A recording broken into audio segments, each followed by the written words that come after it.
అందరూ మన ప్రయాసంగ నాయకులు ఎంఆర్పిఎస్ మాలమానాడు వాళ్ళు చాలా మంది వస్తున్నారు.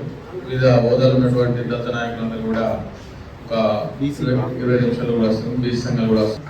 అన్ని సంఘాలు ఐక్యమత్యంగా ఉంటున్నాయి తప్ప మన సంఘాలు ఐక్యమత్యంగా అనేక పరిస్థితులు మనం చూస్తున్నాం. అది మనం కొద్దిగా గమనించుకోవాలి. ఈ మధ్య కాలంలో కాయిల్ బాలు ఒక సీనియర్ జర్నలిస్టు సామాజిక ఉద్యమంలో అంటే మీడియాలో 20 సంవత్సరాలుగా పనిచేస్తుండు. ఆయన సోషల్ మీడియాలో అనేకమైన కార్యక్రమాల్లో ఎవరికి ఏ అవసరం ఉన్నా ఏ ఆపద ఉన్నా కానీ ఆ సోషల్ మీడియా వేదిక చేసుకుని వాళ్ళకి అన్ని రకాలుగా ఆర్థిక సాయం చేసే అంశాలను ముందున్నాడు. అయితే ఈ మధ్యకాలంలో ఏమైందంటే తన సతీమణి ఇక్కడ టౌన్లో మన ఎంకపేట స్కూల్లో వర్క్ చేస్తున్న గవర్నమెంట్ టీచర్గా పనిచేస్తుంది. అయితే కక్ష శాతం చర్యలుగా ఈరోజు ఆమె ఆల్రెడీ ఇక్కడికి టౌన్కు రావడం జరిగింది. టౌన్లో పనిచేస్తుంది. టౌన్లో పనిచేయడానికి కారణం కూడా అది మెడికల్ సర్టిఫికేట్ అలా కొడుకు ఉంది. దూర ప్రాంతాలకు వెళ్ళొద్దని హెల్త్ ఇష్యూకి సంబంధించి అలా కొడుకు హెల్త్ ఇష్యూకి సంబంధించి కూడా ఆ సర్టిఫికేట్ ఉంది. ఆ సర్టిఫికేట్ ఉండకుండా కానీ ఒక 60 కిలోమీటర్ దూరం మా రుద్రంగి మాల పక్కకు అడ్జస్ట్మెంట్ పేరుతో ఈరోజు స్కూల్లో స్ట్రెంత్ లేదని చెప్పి అడ్జస్ట్మెంట్ చేస్తూ దూర ప్రాంతానికి పంపడం జరిగింది. కానీ మళ్ళా ఇక్కడికి అదే స్కూల్కు వేరే స్కూల్ టీచర్ తీసుకొచ్చి మళ్ళీ ఇక్కడ నియమించారు. అంటే ఇది కావాలని కక్ష సాధన చర్యగా ఈరోజు మనం భావించవలసిన అవసరం ఉంది. ఈరోజు భావస్థేచ ప్రకటన అందరికీ ఉంది. ఒక జర్నలిస్ట్గా ఉంటుంది. ఆయన అధికారులను ప్రశ్నించుకుంటు నన్ను కావాలనేందుకు మా భార్యను ట్రాన్స్ఫర్ చేసిన ప్రశ్నించాడు. ఎందుకు పరిస్థితి కావాలని చేస్తున్నా మీద కుట్ర సాధన చర్యనని భావించాడు. కానీ ఏం చేశారు? 163 అంటే బిఎన్ఎస్ 163 అనేది నిర్బంధం. దేశ విద్రోహులు లేదు అంటే మత కళలు విద్వేషాలు సృష్టించే వాళ్ళ మీద బిఎన్ఎస్ 163 చేస్తారు. మన తెలంగాణ ఉద్యమంలో కూడా బిఎన్ఎస్ 163 చూసామా? చూడలేము. ఆ రకంగా నిర్బంధం దళితుల పైన జర్నలిస్టుల పైన ఈ జిల్లాలో జరుగుతుంది.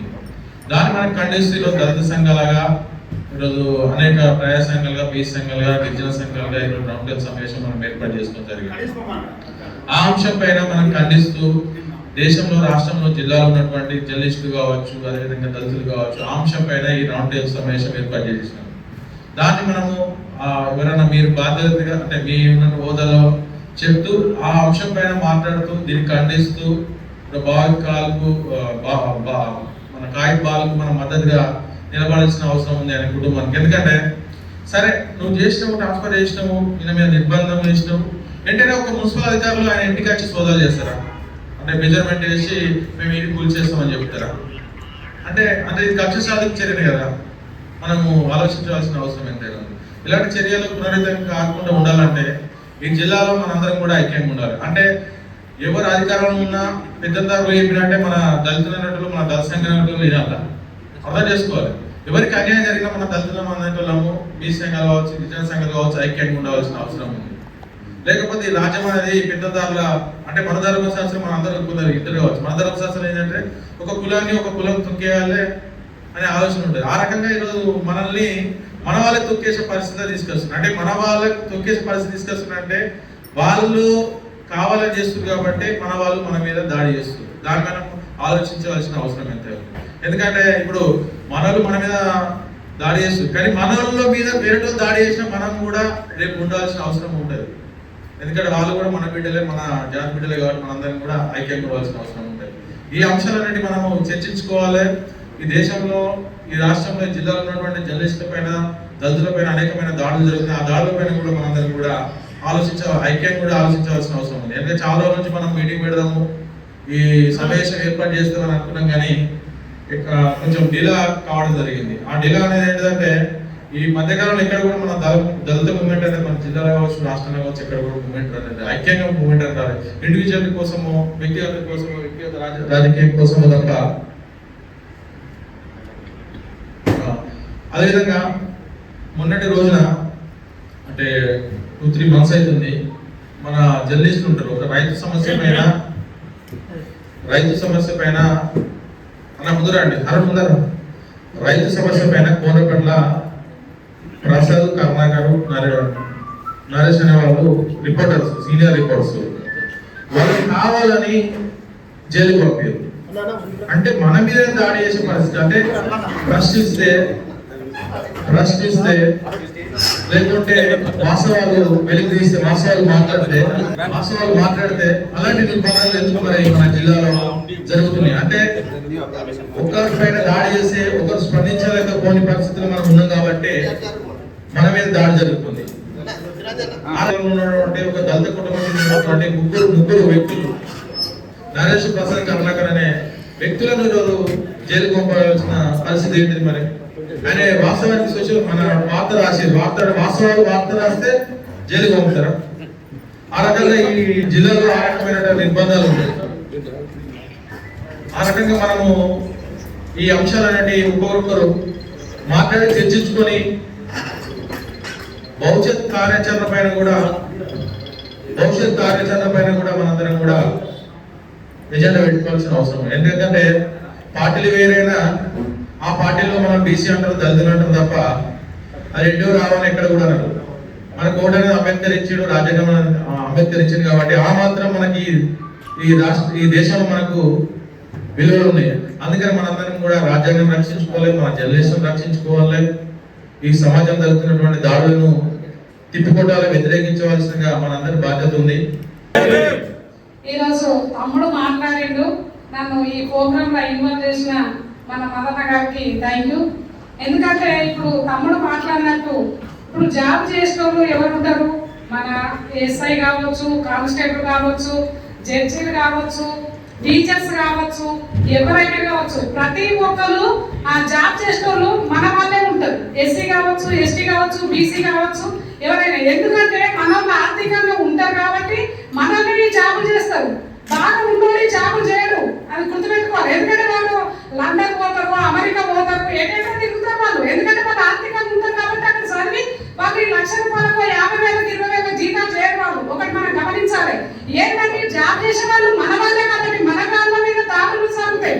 ఎందుకంటే ఒక అయితే ఎంత పెద్ద జాబ్ అయినా క్యాష్ తీరు ఖర్చుకోవాలని అందరూ అదే ఒకవేళ పెద్ద కులం అనుకో ఆ కులాన్ని చూసే వాళ్ళు ఎంత మంది అవుతారు. కాబట్టి మనం కూడా ఏం చేయాలంటే మన వాళ్ళకు జాబ్ చేసి ఎక్కడైనా కావచ్చు, ఇక్కడైనా కాదు, ఏ జిల్లాలో కావచ్చు, రాష్ట్రంలో కావచ్చు, మన ఎస్సీ అంటారు, ఎస్టీ అంటారు, బీసీ అంటారు, అది అమలు వరకే ఉంటుంది తప్ప ఇది అమలు అయితే లేదు. ఎందుకంటే ఖచ్చితంగా మనకు ఒక అంబేద్కర్ ఒక్కైనా చేయాలి. ఈరోజు ఈ స్థాయి ఉంది అంటే మన ఆ దేవుడు పొద్దు దేశంలో ఈరోజు ఈ స్థాయికి ఉన్నామంటే అయితే ఒక పేరు చెప్పుకొని ఇంత దూరం వచ్చామంటే ఇంతమంది మనమే చేస్తున్నాం. ఎవరు జాబు చేస్తారు? మీరు సర్వే చేయండి ఒకసారి. మన ఎస్సీలు, ఎస్టీలు, బీసీలు, మైనార్టీలు వీళ్ళే చేస్తారు ఈ జాబు. వాళ్ళు ఎస్ఐ కావచ్చు, జడ్జీలు కావచ్చు, ఎంత పెద్ద జాబ్ అయినా పెద్దమంది జాబ్ చేయరు. మన వాళ్ళ మీదనే దాడులు జరుగుతాయి, మన వాళ్ళ మీదనే ఎన్నో ఇబ్బందులు జరుగుతాయి. వాళ్ళు ఏదో ఈ 50,000 20,000 ఉండలేక జాబులు చేసుకుని మీరు మధ్య ఈ దాడులని ఆ దాడులని పత్రికల్లో సర్వే చేయడం ఎవరు ఉంటారో మన వాళ్ళే ఉంటారు. వాళ్ళకి ఏమొస్తుంది? ఇప్పుడు దాదాపుగా నేను 30 సంవత్సరాలు చూస్తున్నా. ఉందామంటే ఇల్లు ఉండదు, వాళ్ళకు ఒక బండి ఉండదు, కారు ఉండదు. మీతో వాళ్ళ చూడు ఎన్నుంటారు.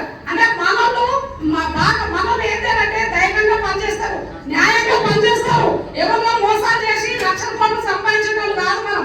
మన అంబేద్కర్ మనం ఒక న్యాయంగా ఒక దారిలో నిలవాలని చూసారు కాబట్టి మనోళ్ళు అదే దారిలో నడుతున్నాం ఇప్పటికి కూడా. కాబట్టి మనం ఎవరైనా కావచ్చు, ఎవరికైనా ఎక్కడైనా అన్యాయం జరిగితే మనం అందరం కూడా కలిసికట్టుకుండి అందరి కోసం మనం పోరాడాలని చెప్పి నేను కోరుకుంటున్నాను. ఈరోజు మన రాజన్న సిరిసిల్ల జిల్లా కేంద్రంలో మన దళిత సంఘాల ఆధ్వర్యంలో నిర్వహిస్తున్నటువంటి రౌండ్ టేబుల్ సమావేశాలకి మరి ముఖ్య కార్యనిర్వహణాధికారిగా నిర్వహిస్తున్నటువంటి నాగరాజు గారికి, మరి ఈ కార్యక్రమానికి ఇచ్చేసినటువంటి దళిత సంఘాల నాయకులు అంటే మన మాల, మాదిగ, మరి అదేవిధంగా ఇతర అన్ని సామాజిక వర్గాల నుంచి వచ్చినటువంటి, అదేవిధంగా బీసీ నాయకులు, ముఖ్యంగా బీసీ నాయకులు, మరి మాజీ ప్రజాప్రతినిధులు, అన్ని వర్గాల మరి నాయకులందరికీ నా పేరు నా జర్నీని తెలియజేసుకుంటూ, ముఖ్యంగా మరి గత కొన్ని సంవత్సరాలుగా మనం చూస్తా ఉన్నాం. వేల సంవత్సరాల క్రితం నుంచి ఇప్పటి వరకు కూడా ఇదే వివక్ష, ఇదే నిర్బంధాలు మన జాతుల పైన, ఏమి మారాలి. తెలుగులో పోయి నల్లోళ్ళు వచ్చి నల్లోళ్ళ దాకా కూడా మనలు కూడా మన మీదనే ఆకుపోయి ముళ్ళు మీద పడ్డ, ముళ్ళు పోయి ఆకు మీద పడ్డ నష్టం జరిగేది ఆకే. ఆ ఆకు లాంటి వాళ్ళు దళితుల మీద ఎవరి అధికారాలకు వచ్చిన చివరికి దాడులు జరిగేది దళిత నాయకుల పైన, అదేవిధంగా దళిత జర్నలిస్టుల పైన, మరి దళితుల పైన, ప్రజల పైన, మనుల పైనే దాడులు జరుగుతున్నాయి. మరి వీటి విషయంలో మరి మనం ఎంతసేపు ఎవరి సంఘం వాళ్ళు, ఎవరి కథ వాళ్ళు వాళ్ళ వ్యక్తిగత ప్రయోజనాల కోసం పోతే, మరి మనలో ఐక్యత అనేది లేకపోతే ఇలాంటి దాడులు అనేవి ఇంకా జరుగుతుంటాయి. మరి మనకు ఇన్ని సంవత్సరాలే మన దేవుడు, మన సహోదరుడు అయిపోయినట్టు మన దేవుడు డాక్టర్ బాబాసాహెబ్ అంబేద్కర్ గారు మనకి ఇంత రాజ్యాంగానికి ఇన్ని చట్టాలకు ఇన్ని హక్కులు ఇచ్చినా ఇంత దాడులు జరుగుతున్నాయి. మరి ఇంత ముందుకు ఈ రాజ్యాంగం లేనప్పుడు ఎన్ని బాధలు అనుభవించడం ఒకసారి గుర్తు చేసుకోండి. అదే విధంగా ఇప్పుడు ఇంత చదువుకున్నాము, ఇంత జ్ఞానం వచ్చింది, నాయకులమైనము, అన్ని పార్టీలలో పనిచేస్తున్నాము, అన్నిట్లలో పనిచేసినప్పటికీ మనము స్పందించలేకపోవడము దురదృష్టకరం. ముఖ్యంగా ఈ వ్యవస్థ అనేది భారతదేశంలో ఉన్నటువంటి వ్యవస్థ. డాక్టర్ బాబాసాహెబ్ అంబేద్కర్ గారు రచించినటువంటి రాజ్యాంగం అనేది 4 వ్యవస్థల మీద పనిచేస్తుంది. ఫస్ట్ లెజిస్లేటివ్, ఎవరైతే ఎన్నిక కాబడినటువంటి ప్రజాప్రతినిధులు పార్లమెంటు మరియు అసెంబ్లీలో తీర్మానాలు చేసే వ్యవస్థ. రెండవది బ్యూరోక్రాట్స్, అధికారులు, ఐఏఎస్ ఐపీఎస్ ఎవరైతే ఉన్నారో వాళ్ళ వ్యవస్థ. అంటే వీళ్ళు పెద్దలు తీర్మానాలు చేసిన వ్యవస్థను నడిపించడానికి అధికారులు నడిపించాలి. వీళ్ళు తప్పులు చేసినప్పుడు, ఈ వ్యవస్థ నడిపిస్తున్న క్రమంలో తప్పులు చేసినప్పుడు వీళ్ళను శిక్షించడానికి న్యాయ వ్యవస్థ ఉంటది. న్యాయ వ్యవస్థ ఉంటది, కోర్టులు ఉంటాయి. మరి ఈ న్యాయ వ్యవస్థ కూడా ఒకనొక దశలో ఒత్తిళ్లలోనే, రాజకీయ నాయకుల ఒత్తిడిలోనే వాళ్ళు కూడా తప్పులు చేసినప్పుడు ప్రశ్నించేది 4వ పిల్లరే, స్తంభమే ఈ జర్నలిజం. జర్నలిజం అనేది లాస్ట్కు న్యాయ వ్యవస్థను కూడా ప్రశ్నించే తత్వం ఉంటుంది. ఎందుకంటే నాయకులు తప్పు చేసిన ప్రశ్నిస్తారు, అదేవిధంగా అధికారులు ఐఏఎస్ తప్పు చేసిన ప్రశ్నించే తత్వం ఉంటుంది. ఒకవేళ వీళ్ళను కూడా తప్పులో వాళ్ళ మాటలు పట్టుకొని న్యాయ వ్యవస్థను నాశనం చేసి న్యాయ వ్యవస్థను కూడా ఆటంకం కలిగించేటువంటి న్యాయవాదులు ఎవరైతే తప్పు చేస్తారో వాళ్ళను కూడా ప్రశ్నించి కడిగి పారేసే హక్కు ఒక జర్నలిజం మాత్రమే ఉంటుంది. మరి అలాంటి జర్నలిజం మీద మనం ఉక్కుపాదనను మోపినట్టయితే మరి ఎవరు చేయాలి? సమాజాన్ని ఎవరు బాగుపడి చేయాలి? ఎవరి ఈ దేశాన్ని రక్షించాలి? ఎవరి మనలాంటి రక్షించాలి? రెండవది, జర్నలిజం కూడా తప్పు చేసింది అనుకుంటాం. ఒకవేళ నిజంగానే ఇప్పుడు ఒక విషయం ఇక్కడ అంశం ఇక్కడ బాలు కాగితం మీద సరే నిజం కూడా బాలు కాగితం అనే వ్యక్తి తప్పు చేసినట్టయితే దాన్ని ఆధారాలతో సహా రుజువు చేసి, అదే న్యాయ వ్యవస్థలో రుజువు చేసి అతనికి ఉన్నటువంటి ఏదైతే తప్పులు ఆయన చేసేటువంటి వ్యవస్థలో అని 100% శిక్ష చేయడానికి మనకు న్యాయ వ్యవస్థ ఉన్నది. కానీ అలా జరగకుండా ఏం జరుగుతుంది? ఇప్పుడు ప్రజాప్రతినిధులు, మొదటి నాయకులు ఎవరైతే ఉన్నారో తీర్మానాలు చేసే నాయకులే వ్యక్తిగత కక్షలతోని వాళ్ళు చేసే తప్పులను ఎత్తి చూపితే వాళ్ళు ఏం చేస్తున్నారు? బ్యూరోక్రాట్స్ ఎవరైతే ఉన్నారో ఐఏఎస్ ఐపీఎస్ లతో తప్పు చేయించి వ్యక్తిగతంగా, అంటే అతని యొక్క ఫ్యామిలీ జోలికి వెళ్ళి నానా గురి ఇబ్బందులకు గురి చేసి మరి వాళ్ళను ఈ జర్నలిజంలోకి చేయకుండా చేస్తా ఉన్నారు. అది ఏ కులమన్నా కానీ ఎవరన్నా కానీ జర్నలిజం నిజంగా ఉన్నదని మాట్లాడినోడిని తొక్కి పడేస్తున్నారు. 4 కాగితాన్ని పక్కన పెట్టేసేయండి, మిగతా ఎవరైనా పర్వాలేదు. వాస్తవాలు మాట్లాడినటువంటి వాళ్ళను ఉక్కు పాదంతో తొక్కి పడేస్తున్నారు. ఇల్లీగల్ గా కేసులు పెట్టేస్తున్నారు, రౌడీ షీట్లు ఓపెన్ చేస్తున్నారు, దందాలని చెప్తున్నారు. కానీ నిజంగానే మీకు వాళ్ళు ఆ జర్నలిజం వాళ్ళు తప్పులు చేస్తే 100% ప్రూఫ్ తీసుకపోయి కోర్టులో సబ్మిట్ చేసి అతనికి శిక్ష ఇవ్వడానికి చేయాలి తప్ప వ్యక్తిగతంగా ఫ్యామిలీ జోలికి వెళ్ళడం అనేది ఇది తప్పు తప్పు తప్పు. దాంట్లో ముఖ్యంగా రాజన్న సిరిసిల్ల జిల్లాలో మరి ఎంతో మంది జర్నలిస్టులు ఉన్నారు. మరి ఎంతో మంది కొన్ని రాయొచ్చు, కొన్ని రాయకపోవచ్చు, కొంత ధైర్యం చేయొచ్చు, చేయకపోవచ్చు. చేయని వాళ్ళంతా మంచోళ్ళు, చేసిన వాళ్ళంతా వీళ్ళు చట్ట వ్యతిరేకులు, వీళ్ళు బాగా వీళ్ళు జనాన్ని రెచ్చగొడుతున్నారు, మొత్తం విధ్వంసం సృష్టిస్తున్నారు. వీళ్ళ ద్వారా మొత్తం చట్టమే మొత్తం అల్లకల్లోలం అయిపోతుంది, విఘాతం కలుగుతుంది అనే లెవెల్ ఒక చట్టం తీసుకొచ్చి ఒక సెక్షన్ విధించారు. అదేంటిది 163 సెక్షన్. నాకు తెలిసి బహుశా పాత పరిస్థితుల్లో కూడా దీన్ని ఉపయోగించారో లేదు, అంతా ఆ మతకాలంలో జరిగినప్పుడు కూడా. ఒక్క జర్నలిస్ట్ పైన 163 యాక్ట్ పెట్టినంటే ఇది ఎంత దుర్వినియోగం చేస్తారు వ్యవస్థ, న్యాయ వ్యవస్థను, రాజ్యాంగాన్ని ఎంత దుర్వినియోగం చేస్తారు అనేది ఒకసారి గ్రహించాలి. దీంట్లో ముఖ్యంగా నేను చెప్తున్నా, ఇందులో దళితులు ఈ జర్నలిజంలో మరి బాలుకాయితీ ఉండొచ్చు, ఇంకోటి సంథింగ్ ఎవరైనా ఉండొచ్చు, కానీ ముఖ్యంగా ఇక్కడ ఎవరు వచ్చారో బాలుకాయితీ.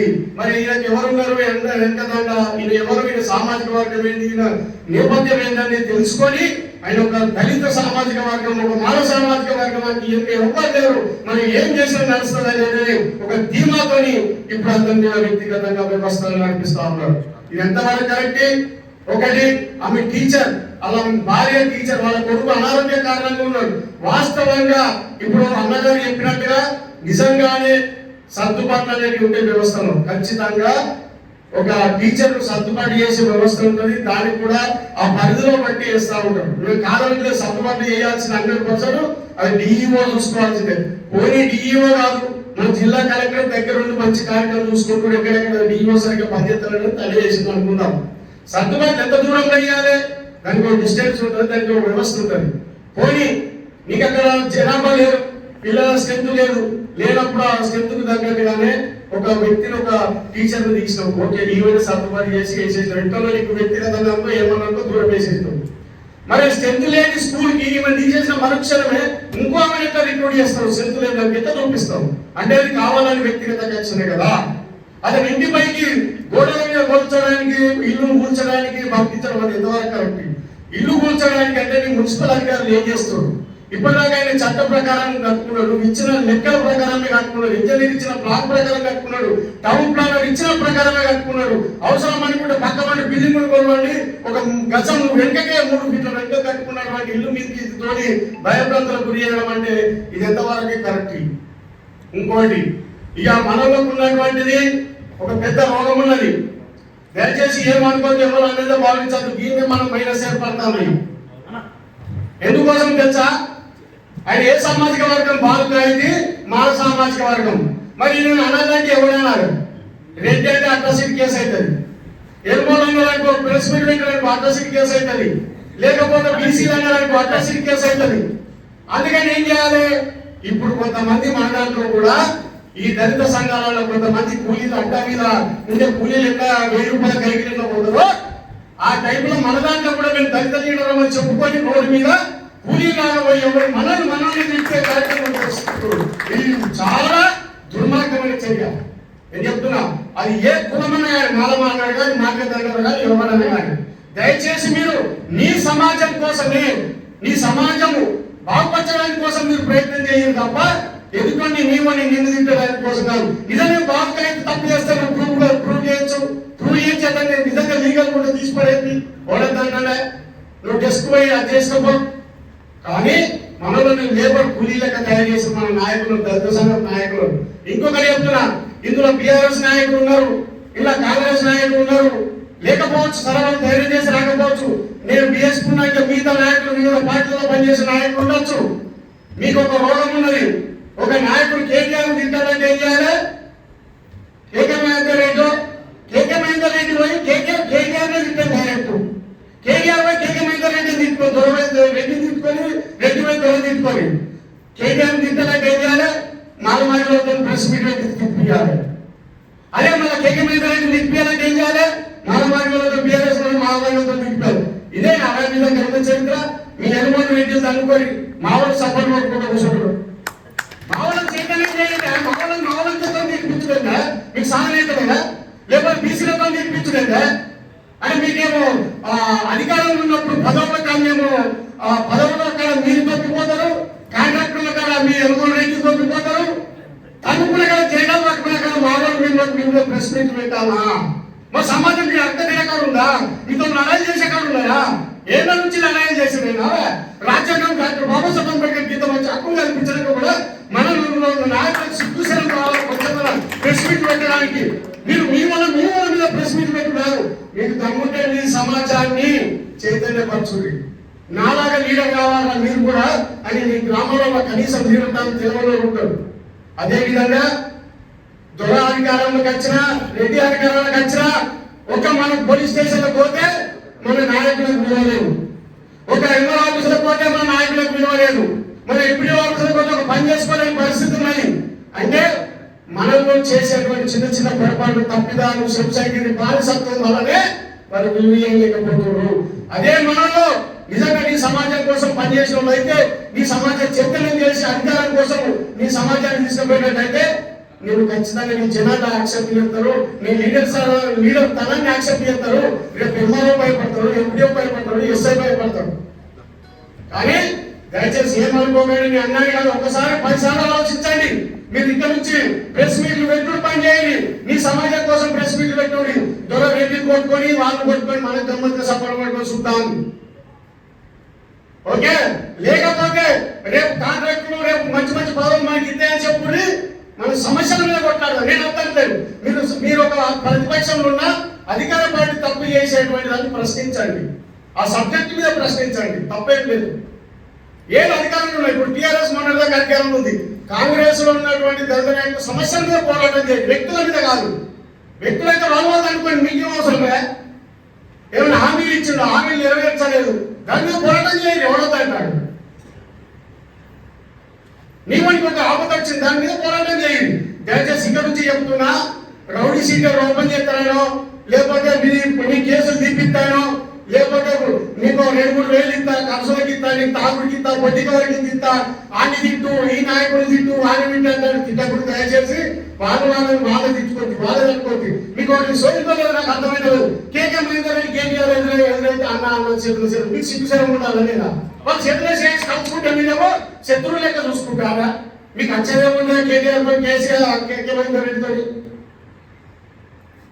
అదేవిధంగా మన బీజేపీ నాయకులు కూడా మన దళిత సంఘాల నాయకులతో ప్రెస్ మీట్లు పెడతారు. మరి అదే బండి సంజయ్ను మన టీఆర్ఎస్ నాయకులు ఎవరైతే జిల్లా అధ్యక్షులు ఆయన ఇల్లు తిట్టుకుంది, ఒకటి సామాజిక వర్గం ఆర్సీనూ తోడగానే ఇద్దరు తిట్టుకుంది. ముచ్చట చెప్తున్నా, మీరేం తిట్టుకుంటారా? అందుకని దయచేసి ఫస్ట్ మనం యూనిట్ కావాలి. ఈ జిల్లాలో ఉన్నటువంటి ఇక్కడ నుంచి ఇవాళ నుంచి దళిత సంఘ నాయకులు అంటే ఇట్లా మూసుకోవాలి. నాయకుడు అంత మనకి కావాలి. మనం జోలికోవాలి రావద్దు, మన సమాజం జోలికోవాలి రావద్దు. కానీ తప్పు అంటే మాత్రం 100% తప్పులు మాత్రం తీయకండి, తప్పులు అలా చిక్కకండి, ఎవరికి అవకాశం ఇవ్వకండి. మన సమాజం బాగు కోసం మీరు 100% పనిచేయండి. మన సమాజం మిమ్మల్ని యాక్సెప్ట్ చేస్తుంది, మీ యొక్క మేముంటామని తెలియజేసుకుంటూ నాకు ఈ అవకాశం కల్పించిన మీ అందరికీ ధన్యవాదాలు తెలియజేసుకుంటూ, ఏదైనా ఎవరైనా మనసులు వచ్చినట్టయితే దయచేసి పెద్ద మనసు చేసుకోండి. ఒక తమ్ముడిగా ఒక అన్నగా మీరు పెద్ద మనసు చేసుకుని మీ ఇంట్లో జరిగినటువంటి 163 బిఎన్ఎస్ యాక్ట్ కు వ్యతిరేకంగా ఈరోజు ఎందుకు ప్రభుత్వం పెట్టాల్సిన పరిస్థితి ఏర్పడ్డది, ఏం చేస్తే ఈ రకంగా ఎందుకు ఇలాంటి వాతావరణం ఏర్పడడానికి కారణమనే ఒక సమావేశం, రౌండ్ టేబుల్ సమావేశం నాగరాజు గారి ఆధ్వర్యంలో ఏర్పాటు చేసినందుకు, దాన్ని మమ్మల్ని ఆహ్వానించి ఈ కార్యక్రమంతో మాట్లాడుతున్నందుకు, ఎందుకంటే వాళ్ళు కాగితం చేసిన తప్పే ఉంది. ప్రభుత్వం ఏదైనా సరే కానీ ఇలా నిరుద్యోగంగా ఎక్కడో ఢిల్లీలో ఉండాల్సిన యాక్ట్ను ఈరోజు ఢిల్లీలో తీసుకొచ్చి ఆనాడు 15 సంవత్సరాల కాలంలో కూడా తెలంగాణ ఉద్యోగం ఉవ్వెత్తున ఎగిసిపడిన సందర్భంలో కూడా ఎక్కడ కూడా ఇలాంటి చట్టాలను ఇలాంటి సెక్షన్లను మనం ఇక్కడ చూడలేదు, వినలేదు. కొత్తగా ఏదో దేశద్రోహం చేసినట్ట ఢిల్లీలో ఎందుకు పెడతారంటే ప్రపంచంలోనే అతిపెద్ద ప్రజాస్వామ్యం, ప్రపంచ దేశాలు చూసినటువంటి ఢిల్లీలో అసాంఘిక కార్యక్రమాలు కానీ శాంతి భద్రతలకు విఘాతం కలగకుండా అక్కడ ఏదైనా జరిగితే దేశానికి ఒక పరువు ప్రతిష్టలు మిగతా దేశాల వైపు మన వైపు చూస్తాయి. కాబట్టి అలాంటి సంఘటన జరగకూడదనే ఉద్దేశంతో ఆ బిఎన్ఎస్ యాక్ట్ అనేది అక్కడ అమలు చేయడం జరుగుతుంది. పెద్ద గౌరవం ఏందో మనం ఇటు విషయాన్ని గ్రహించాల్సిన అవసరం ఉంది. గౌరవ జిల్లా కలెక్టర్ గారు కావచ్చు, ప్రభుత్వ యంత్రాంగం కూడా కావచ్చు, మీరు చేసే అభివృద్ధి కార్యక్రమాల వైపు దళిత, గిరిజన, బహుజన, బీసీ సంఘాల సంబంధ వర్గాల అభివృద్ధి కొరకు గత ప్రభుత్వం చేసిన పని కంటే ఒక 10 రెట్లు మేము ఎక్కువ చేయాలని ఒక పోటీ ఉండాలి తప్ప ఇట్లా ప్రశ్నించే వాస్తవాలను వెలిగి చూపి ప్రభుత్వం యొక్క తప్పిదాలను ప్రభుత్వం చేస్తున్నటువంటి పనులను మీరు ఇలా చేస్తే బాగోదని చెప్పేసి చెప్పే సందర్భాన్ని ఈ రకంగా వ్యక్తిగతంగా అయినా అలానే బాబు ఇట్లా ప్రశ్నిస్తా ఉన్నారు, అలానే పర్సెంట్ ఇట్లా చేస్తా ఉన్నాడు అని చెప్పేసి వాళ్ళ వ్యక్తిగతాల పైన వాళ్ళ వ్యవహారాల పైన మనం కాన్సన్ట్రేషన్ చేయడం కూడా ఎంతవరకు కూడా సమంజసం కాదని చెప్పేసి కూడా మా బంజారా సంఘం తరఫున కూడా మేము తీవ్రంగా ఖండిస్తా ఉన్నాం. ఇట్లాంటి సంస్కృతి మంచిది కాదు. ఇది ఇది శాంతి భద్రతలకు నిజంగా కూడా విఘాతం కలిగించడానికి కానీ చాలా మంది మనోభావాలు దెబ్బతినడానికి కూడా అవకాశం ఉంటుంది అని చెప్పేసి కూడా మేము భావిస్తా ఉన్నాం. ఎస్, పాలుకాయంతి గారు ఏం చేశారు?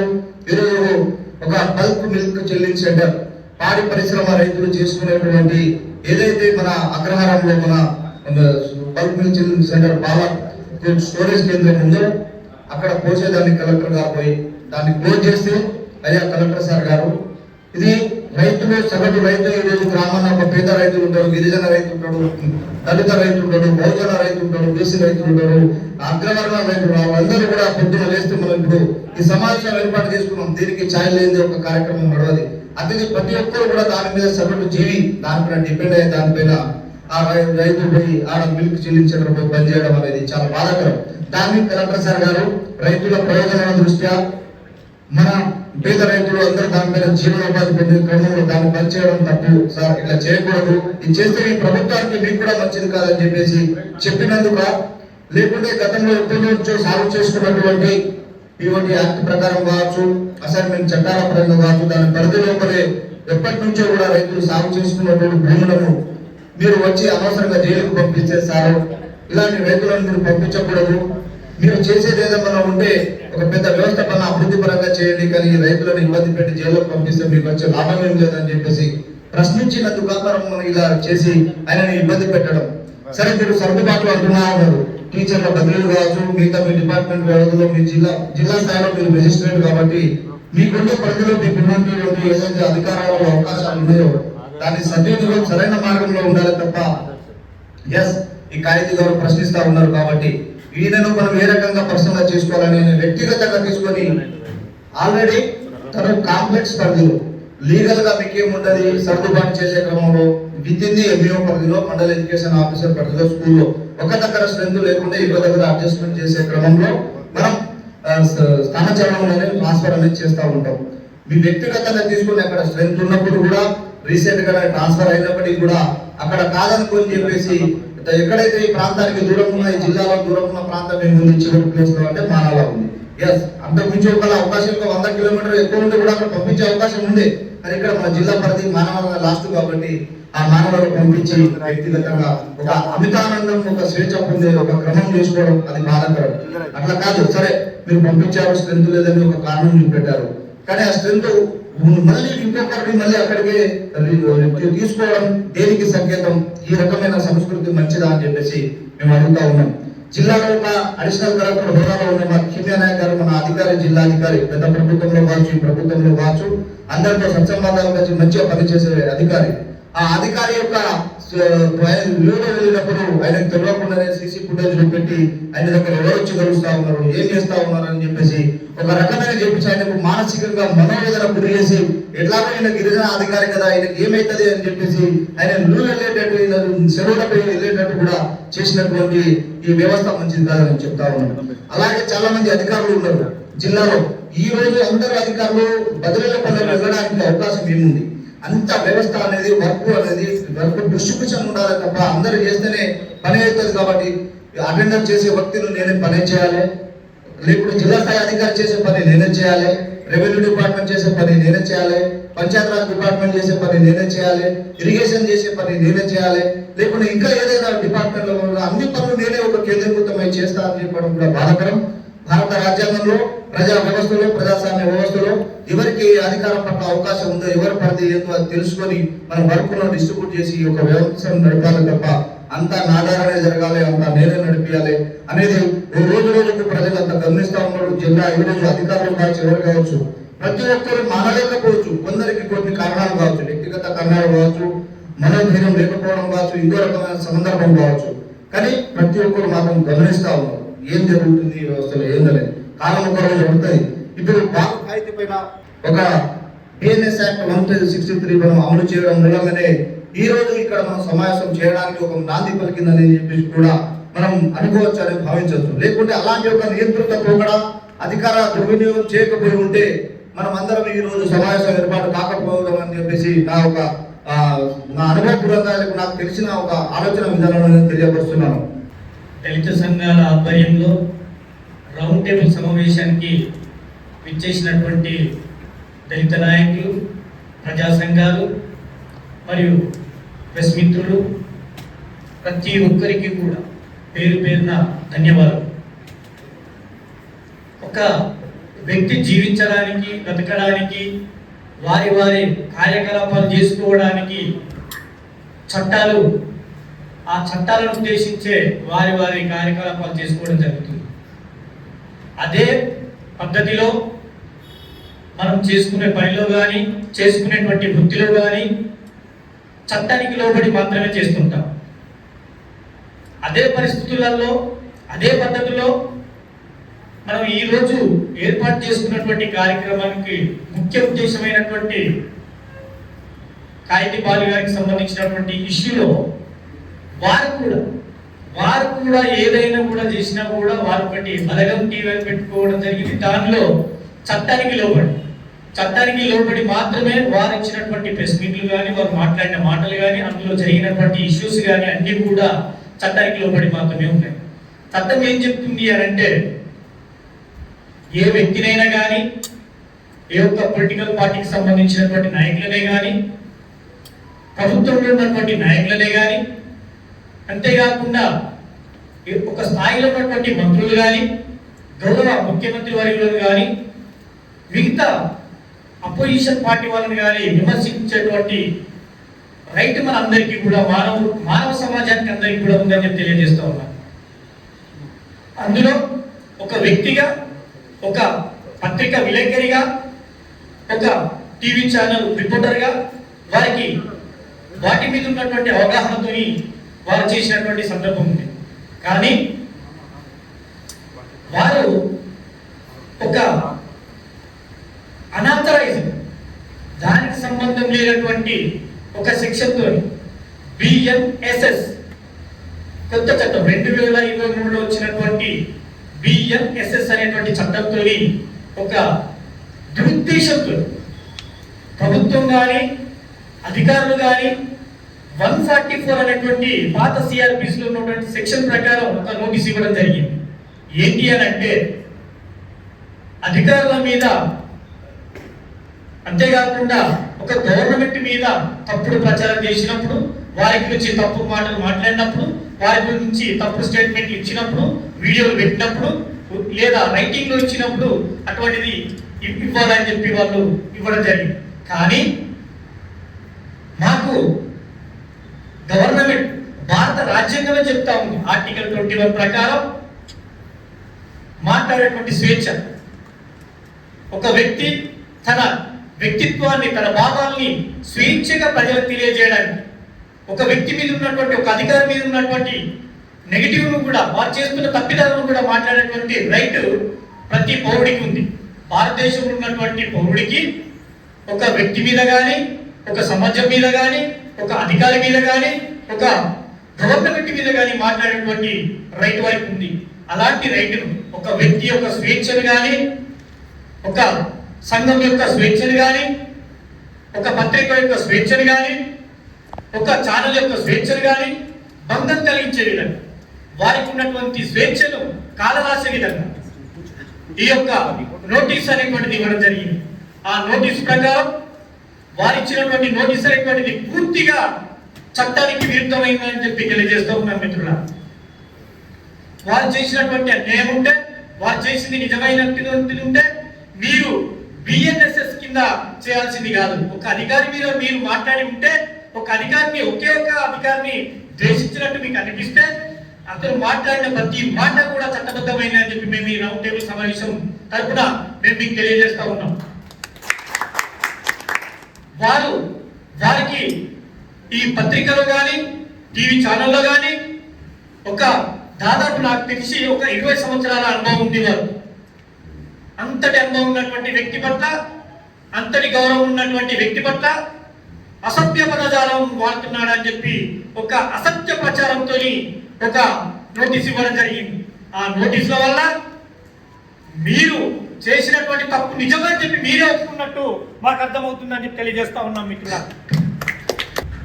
ఆ నోటీస్కి అర్థం ఏంటంటే నేను చేసేది నిజమే కానీ మీరు నన్ను ప్రశ్నించద్దు అనేటువంటి కోణంలో ఇచ్చినట్టు అర్థమైతా ఉంది. స్వేచ్ఛని కానీ ఒక ఎస్సీ కులానికి చెందినటువంటి వ్యక్తిని కానీ అవమానించాలనేటువంటి ఉద్దేశంతో,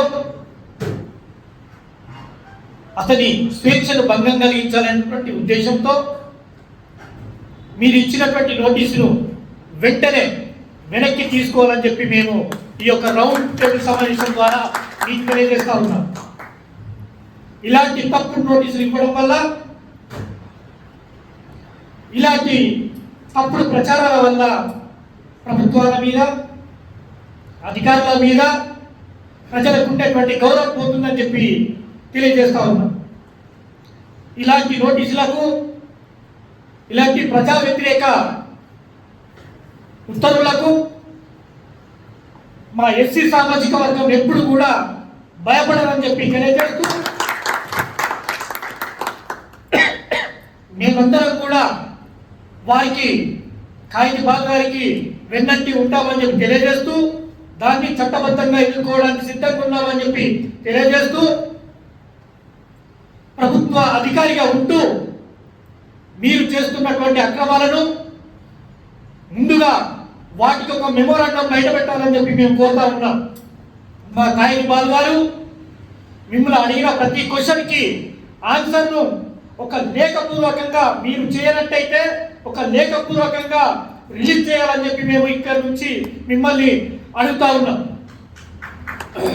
మీరు నిజంగానే ప్రజా వ్యతిరేక కార్యకలాపాలు చేయలేదని, ప్రజలకు వ్యతిరేకంగా కార్యకలాపాలు చేయలేదని, ప్రభుత్వానుసారంగానే నడుచుకున్నారని చెప్పి తెలియజేస్తే మీరు ఒక నోటు విడుదల చేయాలని చెప్పి డిమాండ్ చేస్తూ ఉన్నాం.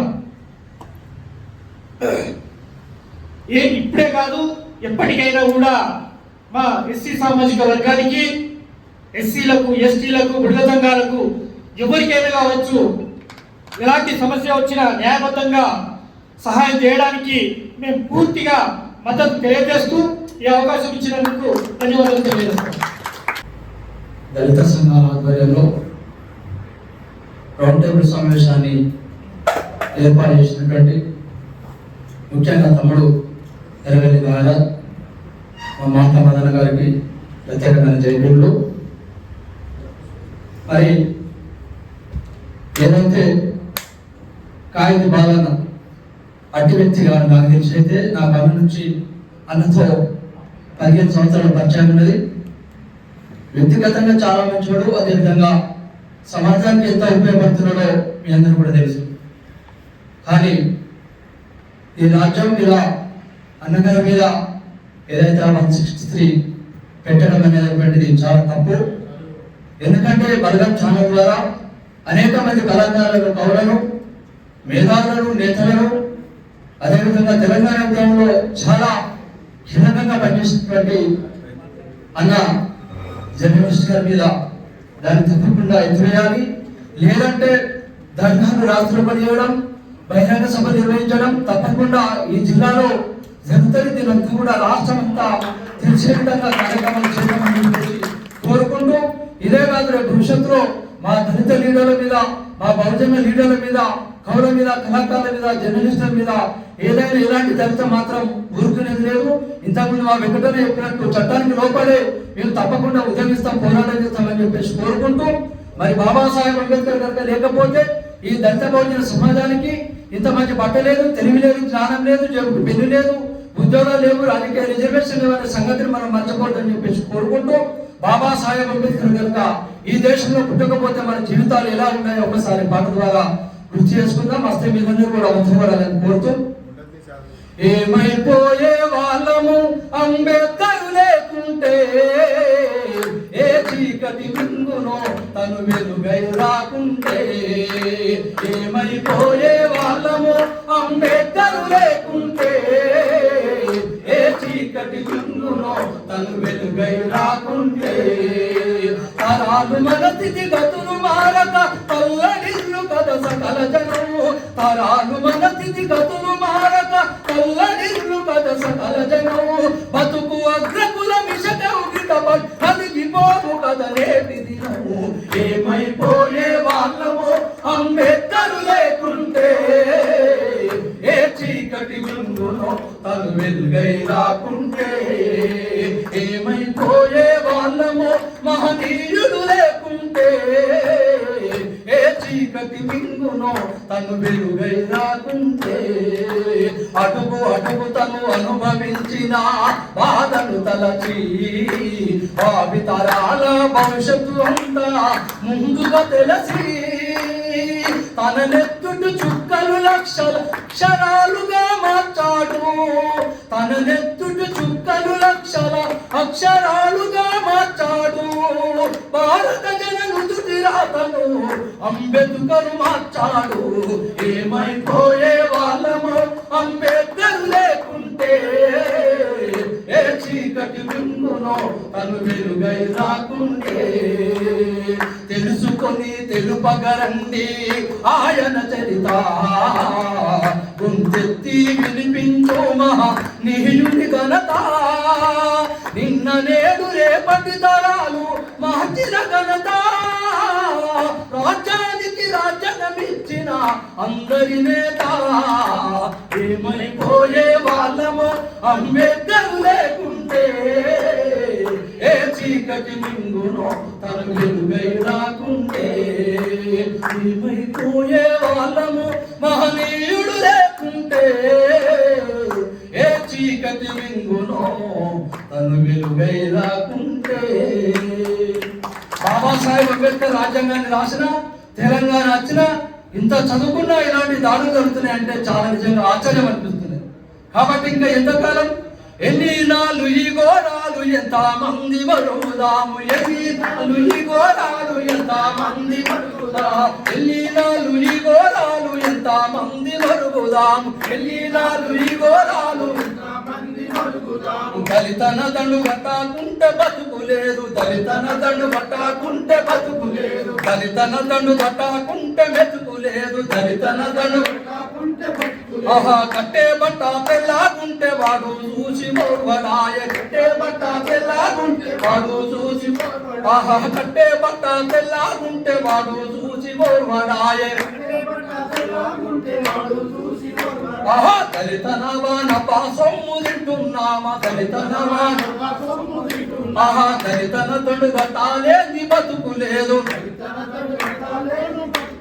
తప్పకుండా దయచేసి నేనైతే ఒక బహుజన కళాకారునిగా ఒక దళిత కళాకారునిగా గత 18 సంవత్సరాలుగా Phule Ambedkar Kanshiram SLC BC minority ఐక్యత వర్ధిల్లాలని చెప్పేసి రాస్తూ పాడుతూ కొనసాగుతున్నాం. ఇప్పటి వరకు అంటే 18-17 సంవత్సరాల కాలం అంతా బిఎస్ లో ఉన్నాను. మా చాకల రమేష్ అన్నతో తిరిగిన వాడిని.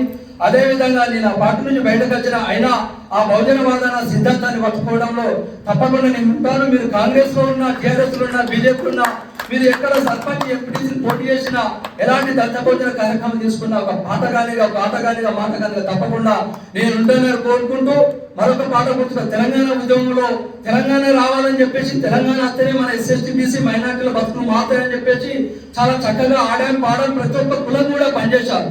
కానీ ఒక కవి ప్రశ్నించాడు నాడే, ఆంధ్ర తెలంగాణ అంతా కలిసి ఉన్నా ప్రత్యేక రాష్ట్రాన్ని కొట్లాడి తెచ్చినాం రెడ్డి కమ్మెరుమారు రాజ్యమేరుతారు ఈ బహుజనులందరికీ బోకేలెత్తుతారు. తల్లి తెలంగాణ సల్లగుండాలంటే మన తల్లి తెలంగాణ సల్లగుండాలంటే బహుజనుడే లేటి తెలంగాణ రావాలి. నా తెలంగాణ పల్లెలు చూడమ్మా, నా తెలంగాణ తల్లిని చూడయ్యా, నా తెలంగాణ బతుకులు చూడయ్యా, నా తెలంగాణ బాధలు చూడయ్యా. తెలంగాణ నుంచి ప్రధానమంత్రైనా, తెలంగాణ నుంచి ముఖ్యమంత్రులైనా బక్కదిక్కి నొల్ల దిక్కు చూచినారా, తెలంగాణ ఏమైనా తీర్చిదిద్దినారా. చీటు బయలం కొరకు సిగ్గిసి బతికిండు, నమ్మిన తల్లిని నట్టేట ముంచిండు. నా తెలంగాణ పల్లెలు చూడమ్మా, నా తెలంగాణ తల్లిని చూడయ్యా.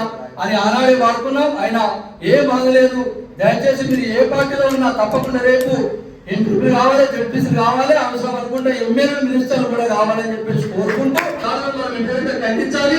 రేపు బహిరంగ సభ కూడా పెట్టడానికి, దాంట్లో రాష్ట్రంలో చేయడానికి కూడా మనమందరం కూడా సిద్ధంగా ఉండాలని చెప్పేసి కోరుకుంటూ పార్టీలు ముఖ్యం కాదు, పదవి ముఖ్యం కాదు, మన జాతులు, మన వర్గాలు, మన మహనీయులు, మన ఆలోచన విధానం ముఖ్యమని కోరుతూ థ్యాంక్ యూ చేయండి.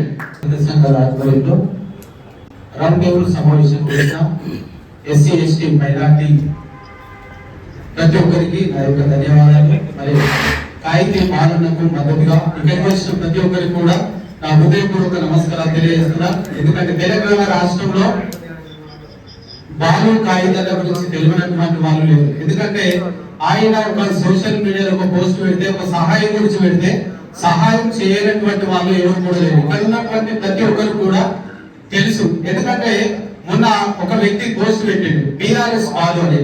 వాటికి నేను ఒకటే చెప్తున్నా, అరే బీఆర్ఎస్ బాలు కాదురా, బీఆర్ఎస్ ప్రభుత్వంలో ఉన్నప్పుడు కూడా ఆ ప్రశ్నించుడు బాలన్న బీఆర్ఎస్ బాలు అని చెప్పి నువ్వు ఇప్పుడు అనడం కాదు. మేమేమంటున్నామంటే ఎక్కడైతే తప్పు జరుగుతుందో అక్కడ ప్రశ్నించే బాలు ఉంటాడని చెప్పి ప్రతి ఒక్కరికి తెలుసు. ఎందుకంటే చాలా సందర్భాల్లో ప్రశ్నించాడు. అంటే ఇప్పుడు మీకు వ్యతిరేకంగా అంటే మీరు చేస్తున్నటువంటి తప్పులను ఎత్తి చూపితే ఇప్పుడు బీఆర్ఎస్ బాలేదు, అప్పుడు ఎందుకు కాలేదు మరిగా? అంటే పాలన గురించి ఎవరైతే తప్పుగా మాట్లాడుతున్నారో వాళ్ళందరికీ కూడా ఒకటే సమాధానం చెప్పాలి. మనం ఇప్పుడు రౌండ్ టేబుల్ సమావేశం పెడుతున్నామని చెప్పి తెలుసు, చాలా మందికి తెలుసు, జిల్లాలో ప్రతి ఒక్కరికి తెలుసు. తెలిసినప్పటికీ కూడా అమ్ముడు పోయే సమాజంలో మనం ఉన్నాం కాబట్టి అమ్ముడు పోయినటువంటి వాళ్ళు మాత్రమే ఇక్కడికి వచ్చారు, అమ్ముడు పోయినటువంటి వాళ్ళు ఎవరు కూడా ఇక్కడికి రాలేదు. ఎందుకంటే వాళ్ళకి ఒకటే చెప్పాల్సుకున్నాం, మనం దళితులుగా ఐక్యతగా ఉండే తప్ప, మనం దళితులుగా ఐక్యతగా ఉంటే తప్ప మనల్ని అణిచివేసేవాడు ఎవడు ఉన్నాడు. ఒకవేళ నువ్వు విచ్చలవిడిగా ఉంటే తప్ప, అంటే అమ్ముడు పోయే సమాజంలో నువ్వు ఉంటే అణిచివేసేవాడు మన మధ్యలోనే ఉంటాడని చెప్పి నేను మీకు అందరికీ కూడా తెలియజేస్తున్నాను. ఎందుకంటే మనము ప్రశ్నించే గొంతును మనం కాపాడుకోలేకపోతే మనకు కూడా అణిచివేయబడతాం. ఎందుకంటే దళితులుగా ఎస్సీ ఎస్టీలుగా ఇక్కడ ప్రతి ఒక్కరు చేరి ఉన్నాం కాబట్టి ఇక్కడ జర్నలిస్ట్ సంఘాలు వచ్చాయి, జర్నలిస్ట్ మిత్రులు వచ్చారు. ఎందుకంటే వివిధ పార్టీలకు చెందిన నాయకులు వచ్చారు, కార్యకర్తలు వచ్చారు, దళిత సంఘాల నాయకులు వచ్చారు. వీళ్ళందరికీ మనం ఏంటంటే మన ఐక్యతను చాటడానికి ఇక్కడికి వచ్చాం. ఆ ఎస్టీ మిత్రులు వచ్చారు, ఎందుకంటే చాలా మంది వారు కూడా మనం ఇప్పుడు ఇక్కడ ఐక్యతతో కనిపిస్తే తప్ప మనల్ని వాళ్ళు చాలా మంది ఇప్పుడు చూస్తూ ఉంటారు, బయట కూడా ఉన్నారు. ఇక్కడికి ఎవరెవరు వచ్చారు, నాకు పొద్దున్న ఒక పోస్ట్ నేను పెట్టినా, పొద్దున్న నాకు పోలు, ఎందుకంటే పోలీసులు కావచ్చు, ఇంకా వేరే వేరే వాళ్ళు ఎంతమంది వస్తారు, ఎక్కడ ఎవరెవరు వస్తున్నారు, ఏం కదా అంటే నేను అన్ని చెప్పిన, మీరు అక్కడికి వచ్చి చూడండి అని చెప్పి. అంటే మేము కూడా ఒక పోస్ట్ పెడితే అంటే మనల్ని గమనించే వాళ్ళు కూడా ఉంటారు అన్నట్టు. అంటే మా మండలం నుంచి ఎవరు కూడా ఈ బాలు కాగితాల మీద నిర్బంధాన్ని ఎత్తివేయాలని చెప్పి మా మండలం నుండి కూడా ఎవరు కూడా విమర్శించలేదు, ఎవరు కూడా రాలేరు. కొన్ని సందర్భాల్లో అనే సుభాష్ నవీన్ ఇక్కడికి వచ్చి ప్రెస్ మీట్ పెట్టారు, కానీ వేరే మిత్రులు ఎవరు కూడా ఇక్కడికి వచ్చి దాన్ని విమర్శించడం కానీ ఈ నిర్బంధాలను అంటే ఈ నిర్బంధాన్ని ఎత్తివేయాలని చెప్పి ఎవరు కూడా మాట్లాడిన సందర్భాలు లేవు. ఆ గజలశం ఉన్నాడు అంటే ఇక్కడ పాట ద్వారా ప్రశ్నించే తత్వాన్ని అతను కూడా ఎన్నో ఫోన్ కాల్ ఇప్పుడు రావచ్చు, మా మీద పాట పడతావు, మమ్మల్ని విమర్శిస్తావు అని చెప్పి. ఇప్పుడు ఒకటి బెదిరించే వాళ్ళు ఎదురు ఉండవచ్చు, ధైర్యం గుండె ధైర్యం మనకు ఉంటే కనుక, గుండె ధైర్యంతో మనం ముందుకు సాగుతే కనుక ఎదిరించేవాడు ఎవరు కూడా మనకి ఎదురుగా రాడు. ఎందుకంటే బెదిరింపు కాల్స్ మాకు కూడా వస్తూ ఉంటాయి. ఎందుకంటే జర్నలిస్టులు ఇక్కడ ఉన్న చాలా మంది ఉన్నారు, జర్నలిస్ట్ చాలా మంది ఉన్నారు, వాళ్ళకు కూడా ఒక సందర్భంలో ఒక వార్త రాసినప్పుడు బెదిరింపు కాల్స్, బెదిరింపులకు భయపడితే ఏ ఒక్క జర్నలిస్ట్ కూడా పనిచేయడు. ధైర్యం కలిగి ధైర్యంతో ముందుకు వెళ్ళినప్పుడు మాత్రమే జర్నలిస్ట్ పనిచేయగలుగుతాడు. కనుక అంటే ప్రశ్నించే తత్వాన్ని ఎవరైతే అణిచివేయాలని చూస్తారో వాళ్ళని ఎదుర్కొనే దమ్ము ధైర్యం మన లోపల ఉండాలి. కాబట్టి ఇక్కడికి వచ్చిన ప్రతి ఒక్కరికి బాలు కాగితాలకు అండగా నిలవాలని చెప్పి వచ్చిన ప్రతి ఒక్కరికి కూడా నా హృదయపూర్వక నమస్కారాలు తెలియజేస్తూ, బాలు కాగితాలకు న్యాయం జరిగే వరకు మనమందరం కూడా పోరాడదాం, ఆయన వెంబడి ఉందాం. ఆయనకు న్యాయం జరిగే వరకు అధికారులను కానీ ఏ పాలకులను కానీ ప్రశ్నించే తత్వం ఉంటే వాళ్ళే మన దగ్గరికి వస్తారు. కాబట్టి ఇక్కడికి వచ్చిన ప్రతి ఒక్కరికి నాకు ఈ సమయం ఇచ్చిన నాగరాజు గారి కానీ ఇంకా ఈ నిర్వాహకులకు ధన్యవాదాలు తెలియజేస్తూ ముగిస్తున్నాను. చైతన్యవంతమైనటువంటి ప్రాంతంలో ఇలాంటి సంఘటనలు జరగడం చాలా దురదృష్టకరం అని చెప్పి కూడా ఈ సందర్భంగా తెలియజేస్తా ఉన్నా. మరి రౌండ్ టేబుల్ సమావేశం ఎజెండా మాట్లాడే ముందు ఒకసారి సిరిసిల్ల ప్రాంతం గురించి ఒకసారి మనం గుర్తు చేసుకోవాల్సినటువంటి అవసరం ఉంది. ఈరోజు సిరిసిల్ల ప్రాంతం అంటేనే పోరాటాలకు అడ్డ చాలా చైతన్యమైనటువంటి ప్రాంతం అని మనం చెప్పుకోవచ్చు. ఈ తెలంగాణ రైతాంగ సాయుధ పోరాటం జరిగినప్పుడు 1935లోనే 4వ ఆంధ్ర మహాసభ జరిగినటువంటి గడ్డ ఈ సిరిసిల్ల అని చెప్పి ఈ సందర్భం మీ అందరికి తెలియజేస్తా ఉన్నాం. ఒకవైపు రైతాంగం అంతా కూడా రాష్ట్ర వ్యాప్తంగా పోరాటాలు చేసినప్పుడు ఒకవైపు జగిత్యాల జయజయాత్ర జరిగితే ఇక్కడ ఉన్నటువంటి రైతులు సిరిసిల్ల పోరాటంలో కీలక పాత్ర పోషించినటువంటి గడ్డ ఈ సిరిసిల్ల ప్రాంతం అనేది మనం గుర్తు చేసుకోవాల్సినటువంటి అవసరం ఉందని చెప్పి ఈ సందర్భంగా తెలియజేస్తా ఉన్నాం. మరొక వైపు ఇక్కడ ఉన్నటువంటి దొరలకు వ్యతిరేకంగా భూమి కోసం ముక్తి కోసం ఇక్కడ నక్సల్ బారి ఉద్యమం జరిగితే, ముఖ్యంగా ఉత్తర తెలంగాణ ప్రాంతంలో నక్సలైట్ ఉద్యమం జరిగితే ఆ ఉత్తర తెలంగాణలో కరీంనగర్ పాత్ర ఎంతుందో మీ అందరికి తెలుసు. కరీంనగర్ ప్రాంతంలో సిరిసిల్ల పాత్ర కూడా ఎంతుందో అని కూడా మీ అందరికి తెలుసు అనే విషయాన్ని కూడా ఒక్కసారి మీ అందరికి గుర్తు చేస్తా ఉన్నాం.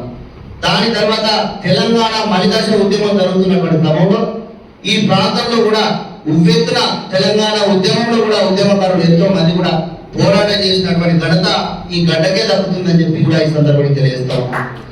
చివరిగా ఈ రాజన్న సిరిసిల్ల జిల్లా అసలు జిల్లా చేయడానికే సాధ్యం కాదు అన్నటువంటి పరిస్థితుల్లో ఈ ప్రాంతంలో ఉన్నటువంటి ప్రజానికం అందరం కూడా ఏకతాటి మీదకి వచ్చి మా జిల్లాని సాధించుకుంటామని చెప్పి ఆ జిల్లాని సాధించుకున్నటువంటి గడ్డ ఈ తెలంగాణ మన సిరిసిల్ల గడ్డ.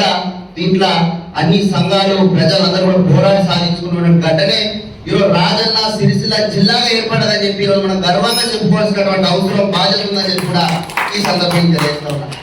ఈ జిల్లాగా ఏర్పడినటువంటి ఈ ప్రాంతంలో ఈ జిల్లాను పాలించడానికి వచ్చినటువంటి అధికారులకు ఈ భవిష్యత్తు చరిత్ర తెలియకపోవచ్చు, కానీ ఈ ప్రాంత ప్రజలు మాత్రం ఆ చరిత్ర తెలుసు. ఆ చైతన్యాన్ని, ఆ ప్రశ్నించే తత్వాన్ని నిరంతరం ఉంటుందని చెప్పి ఈ గ్రౌండ్ టేబుల్ సమావేశంలో ఒకసారి మీ అందరికీ తెలియజేస్తా ఉన్నా. ముఖ్యంగా జిల్లా అధికార యంత్రాంగం ఈ జిల్లాలో ఉన్నటువంటి ప్రజానికంపై చేస్తున్నటువంటి అరాచకాల గురించి ఈరోజు మనం రౌండ్ టేబుల్ సమావేశం పెట్టుకున్నటువంటి పరిస్థితి.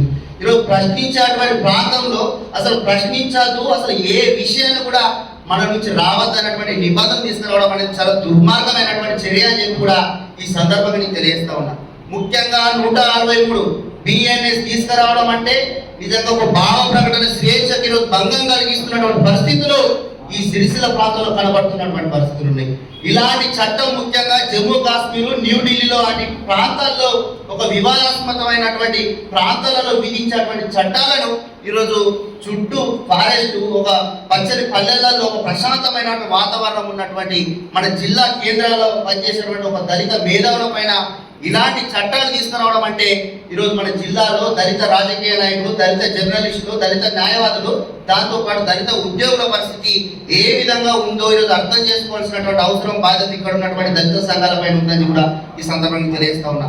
ఒక దళిత ఉద్యోగి, ప్రభుత్వ టీచర్ గా పనిచేస్తున్నటువంటి ఉద్యోగిని అకారణంగా తమ చట్టం ప్రకారం తను పెట్టుకున్నటువంటి ఆప్షన్ ప్రకారం బదిలీలో భాగంగా అవి ప్రాంతంలో పెట్టుకుంటే కక్షపూరితంగా వేరే ప్రాంతానికి తరలించడం అంటే నిజానికి ఇది కక్షపూరితంగా జిల్లా యంత్రాంగం వ్యవహరిస్తుంది అనేటువంటి విషయాన్ని ఈరోజు మనకు క్లియర్గా అర్థమవుతున్నటువంటి పరిస్థితి.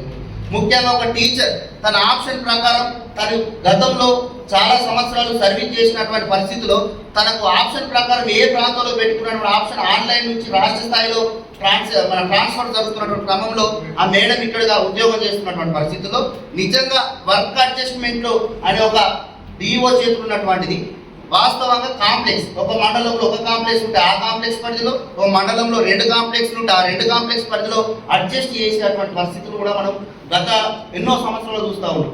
కానీ ఈరోజు సిరిసిల్ల జిల్లా కేంద్రంలో పనిచేస్తున్నటువంటి ఒక ఉపాధ్యాయులు, దళిత ఉపాధ్యాయురాలని ఈరోజు అకారణంగా తీసుకుపోయి ఈరోజు మానాల అడుగుల్లోకి ఈరోజు పంపించేటువంటి పరిస్థితిని చూసుకుంటే ఈరోజు నిజంగా మనం బాధపడాల్సినటువంటి అవసరం ఉందని చెప్పి ఈ సందర్భంగా తెలియజేస్తా ఉన్నా. నిజంగా ఇక్కడ విద్యార్థుల సంఖ్య తక్కువనే ఉంటే ఈరోజు ఆ ఉపాధ్యాయులను పంపించారు.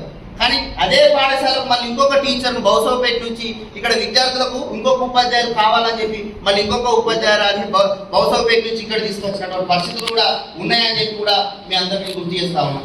అంటే ఈరోజు దళిత ఉద్యోగులు, దళిత జర్నలిస్టులు, దళిత రాజకీయ నాయకులు, దళిత న్యాయవాదులు, దళిత కళాకారులు ఎవ్వరు కూడా ఈ జిల్లాలో మన యొక్క ప్రాబల్యం లేకుండా చేసేటువంటి కుట్రలు జరుగుతున్నాయి అనేటువంటి విషయాన్ని ఇక్కడ ఉన్నటువంటి దళిత సంఘ నాయకులు, ఇక్కడ ఉన్నటువంటి ప్రజాస్వామ్య నాయకులు, ప్రజాస్వామికవాదులు గుర్తించాల్సినటువంటి అవసరం, బాధ్యత ఉందని చెప్పి కూడా ఈ సందర్భంగా తెలియజేస్తా ఉన్నా. కాబట్టి ఇలాంటి పరిస్థితులలో ఇక్కడ ఉన్నటువంటి దళిత జర్నలిస్టుల పైన ఈరోజు మన యొక్క స్వేచ్ఛను, మన యొక్క సమస్యలు రాసేటువంటి జర్నలిస్టుల పైన ఇటువంటిది జరిగితే రేపు నిజంగా సామాన్య ప్రజల, దళిత ప్రజల యొక్క బాధలు ఏ విధంగా ఉంటాయో ఈరోజు మనం అర్థం చేసుకోవాల్సినటువంటి అవసరం ఉంది. ముఖ్యంగా ఇలాంటి సంఘటనలు జరిగినప్పుడు మాత్రం దళిత సంఘాలు మాత్రం ఏకమవుతా ఉన్నాం. కాబట్టి ఇలాంటి సంఘటనలు కానప్పుడు మనం అందరం ఐక్యంగా ఉన్నప్పుడే మన జోలికోడలు రావాలంటే భయపడేటువంటి పరిస్థితులు ఉంటాయని చెప్పి ఈ సందర్భంగా తెలియజేస్తా ఉన్నా. ఈ దళితుల పైన దాడి జరగడం ఈ జిల్లాలో ఒకటి మొదటిది కాదు. ఈ దళితుల పైన రామోజీపేటలో దాడి జరిగింది, ఇదే దళితుల పైన గంజికట్పూర్లో జరిగింది, అల్మాజ్పూర్లో జరిగింది, అదే విధంగా బౌసోపేటలో అయినటువంటి పరిస్థితి ఉంది. ప్రతి ఘటనలో ప్రజా సంఘాలుగా, దళిత సంఘాలుగా అనేక పోరాటాలు చేస్తున్నప్పటికీ కూడా ఇంకా కూడా దళిత మేధావులపై కూడా ఆ యొక్క దాడులు జరిగేటువంటి క్రమంగానే ఈరోజు ఇలాంటి పరిస్థితులు ఉన్నటువంటి పరిస్థితి ఉంది. కాబట్టి దళిత సంఘాలుగా, దళిత మేధావులుగా మనం ఏకతాటి మీదకి వచ్చి మనం ఉద్యమించి మన పోరాటం కొనసాగించి మనం అందరం కూడా ఐక్యమత్యంగా ఉండాల్సినటువంటి అవసరం ఉందని కూడా ఈ సందర్భంగా తెలియజేస్తా ఉన్నా. ఇందాక మన నిమ్మపల్లి నుంచి వచ్చి పరిచయమైనటువంటి వాళ్ళు దాదాపు 10-20 రోజుల పాటు జైలు చేయనటువంటి పరిస్థితి ఉన్నది. కనీసం ఆ విషయం కూడా ఈరోజు జిల్లాలో ఉన్నటువంటి వాళ్ళు ఎవరు కూడా స్పందించలేనటువంటి పరిస్థితి ఉంది. ఇట్లా మన జర్నలిస్టులు మన గురించి, మన జాతి కోసం పనిచేసేటువంటి వాళ్ళకు ఈరోజు మనం అండగా లేకపోతే నిజంగా మన ప్రశ్నించేటువంటి గొంతులు ఇంకా మరుగున పడితే ఇంకా మన ప్రజలు ఇంకా కూడా ఈరోజు ఇంకా మూతికి మూటికి సీపులు కట్టుకున్నటువంటి పరిస్థితులు మళ్ళీ వచ్చేటువంటి పరిస్థితులు ఉన్నాయి. కాబట్టి జిల్లా యంత్రాంగానికి భయపడాలి. మనం భయపెట్టించాలంటే ఖచ్చితంగా మనం ఏకతాటికి రావాల్సిందే. మన మంచి ఖచ్చితంగా ఇలాంటి సంఘటనలు పునరావృతం కాకుండా మనం ఐక్యంగా ఉన్నప్పుడే ఇలాంటి సంఘటనలు జరిగాయి. కాబట్టి ఇది రాజకీయ కోణం కంటే మనం ఒక దళిత కోణంలో చూడడం చాలా ఉత్తమమైనటువంటి విషయం అని చెప్పి సందర్భంగా ఏమన్నా జరగదు. ఒక రాజకీయ నాయకులకు, పాలు కాయకులకు ఏమన్నా జరగదు, దాని గురించి మాట్లాడదలుచుకోలేదు. కానీ ఒక జాతి యొక్క, మన జాతి కోణంలో, ఒక బహుజన కోణంలో, ఒక దళిత కోణంలో చూసినప్పుడు మాత్రం 100% పాలు కాయ పక్షాన మనం నిలబడాల్సిందే.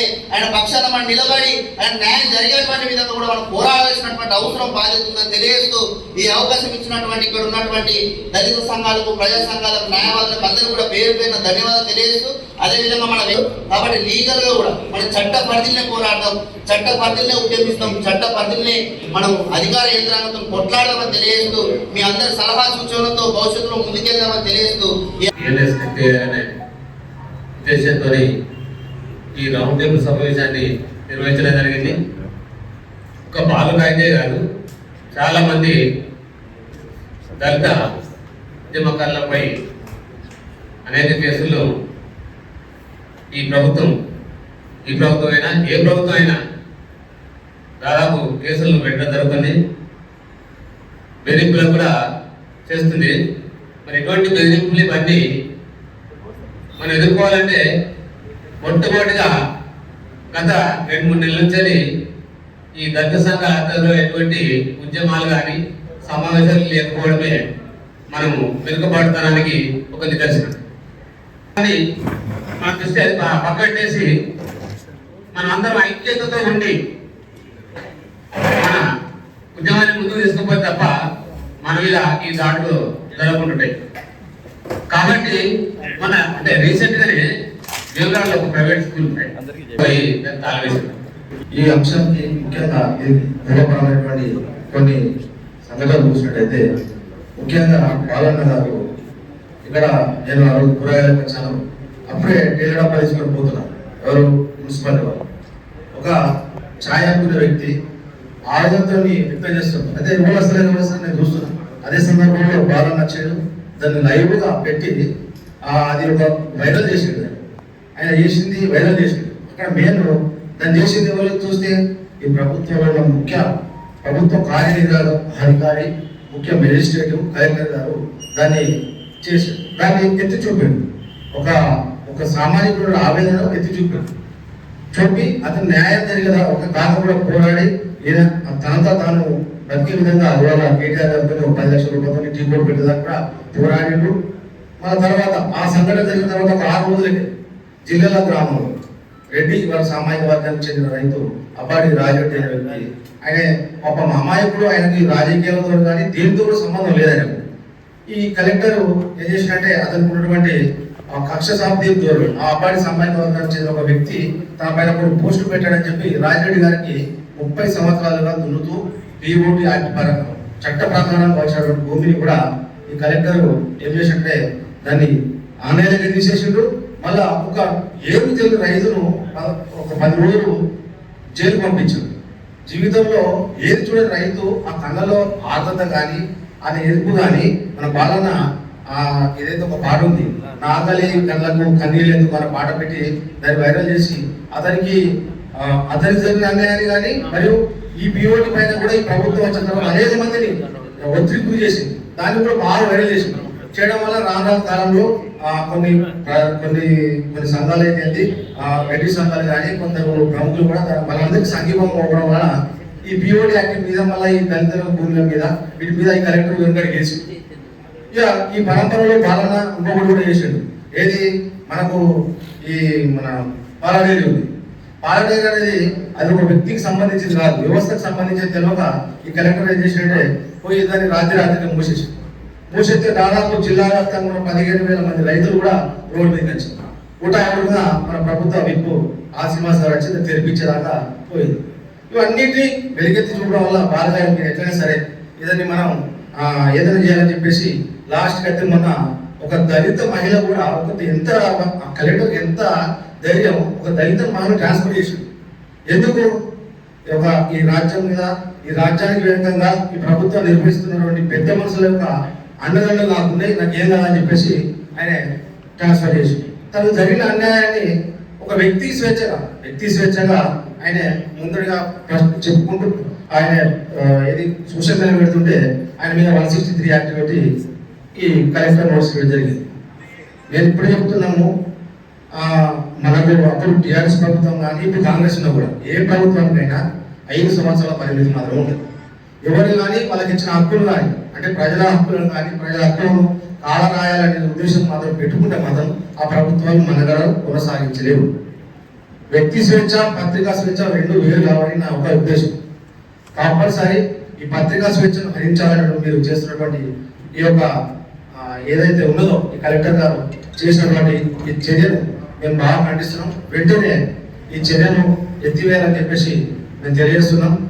ఈ ప్రభుత్వంలో కానీ ఈ యంత్రాంగంలో ఎవరైనా సరే ఈయన నిజాన్ని నిర్భయంగా రాసిన దాన్ని మీరు ఎదిరించాలి, దానికి ఉన్నటువంటి ఆధారాలను చూపించాలి, దాన్ని నిర్వహించాలి. కానీ మీరు ఏదైనా నిషేధం చేస్తారంటే మాత్రం బాగుండదు. బాలు కాయిన్ గారికి నేను దళిత సంఘాలు నిర్వహించిన బీసీ బిడ్డగా ఇక్కడికి వచ్చాను. గత 15 సంవత్సరాలు కూడా బాగా నేను చూస్తున్నాను.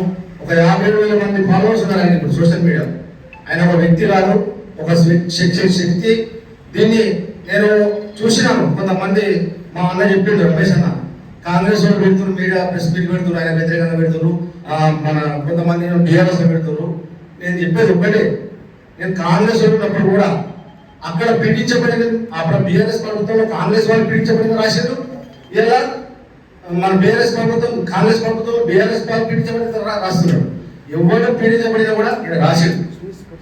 ఏంది ఈ జర్నలిస్ట్ అంటే సామాన్యులకు మరియు ప్రభుత్వానికి మధ్య వారికి వాళ్ళ ఆలోచన నిర్వహిస్తుండ్రు. ఆయన తన కర్తవ్యం నిర్వహించాడు. కాబట్టి మీరు ఇకనైనా బాలు కాయిన్ గారి మీద ఈ ప్రశ్నించే ముందు మీరు నొక్కలా చూస్తే రానున్న రోజుల్లో అవసరమైతే ఇంకా గొప్ప ఉద్యమాలు చేసి బాలు కాయిన్ గారికి మద్దతు మేము ఉంటాం. వెంటనే ఈ ప్రభుత్వం మీరు సూటిగా చెప్తాం, మీద కలెక్టర్ గారు 163 ఏదైతే మీరు ఆయనకి ఇచ్చారో దాని తొందరనే మీరు ఎత్తివేయాలని మేము కోరుతున్నాము. బాలన్న గారు కూడా ఆత్మస్థైర్యంతో ఉండాలి. వారికి మేము అందరం కూడా మద్దతు ఉన్నాం.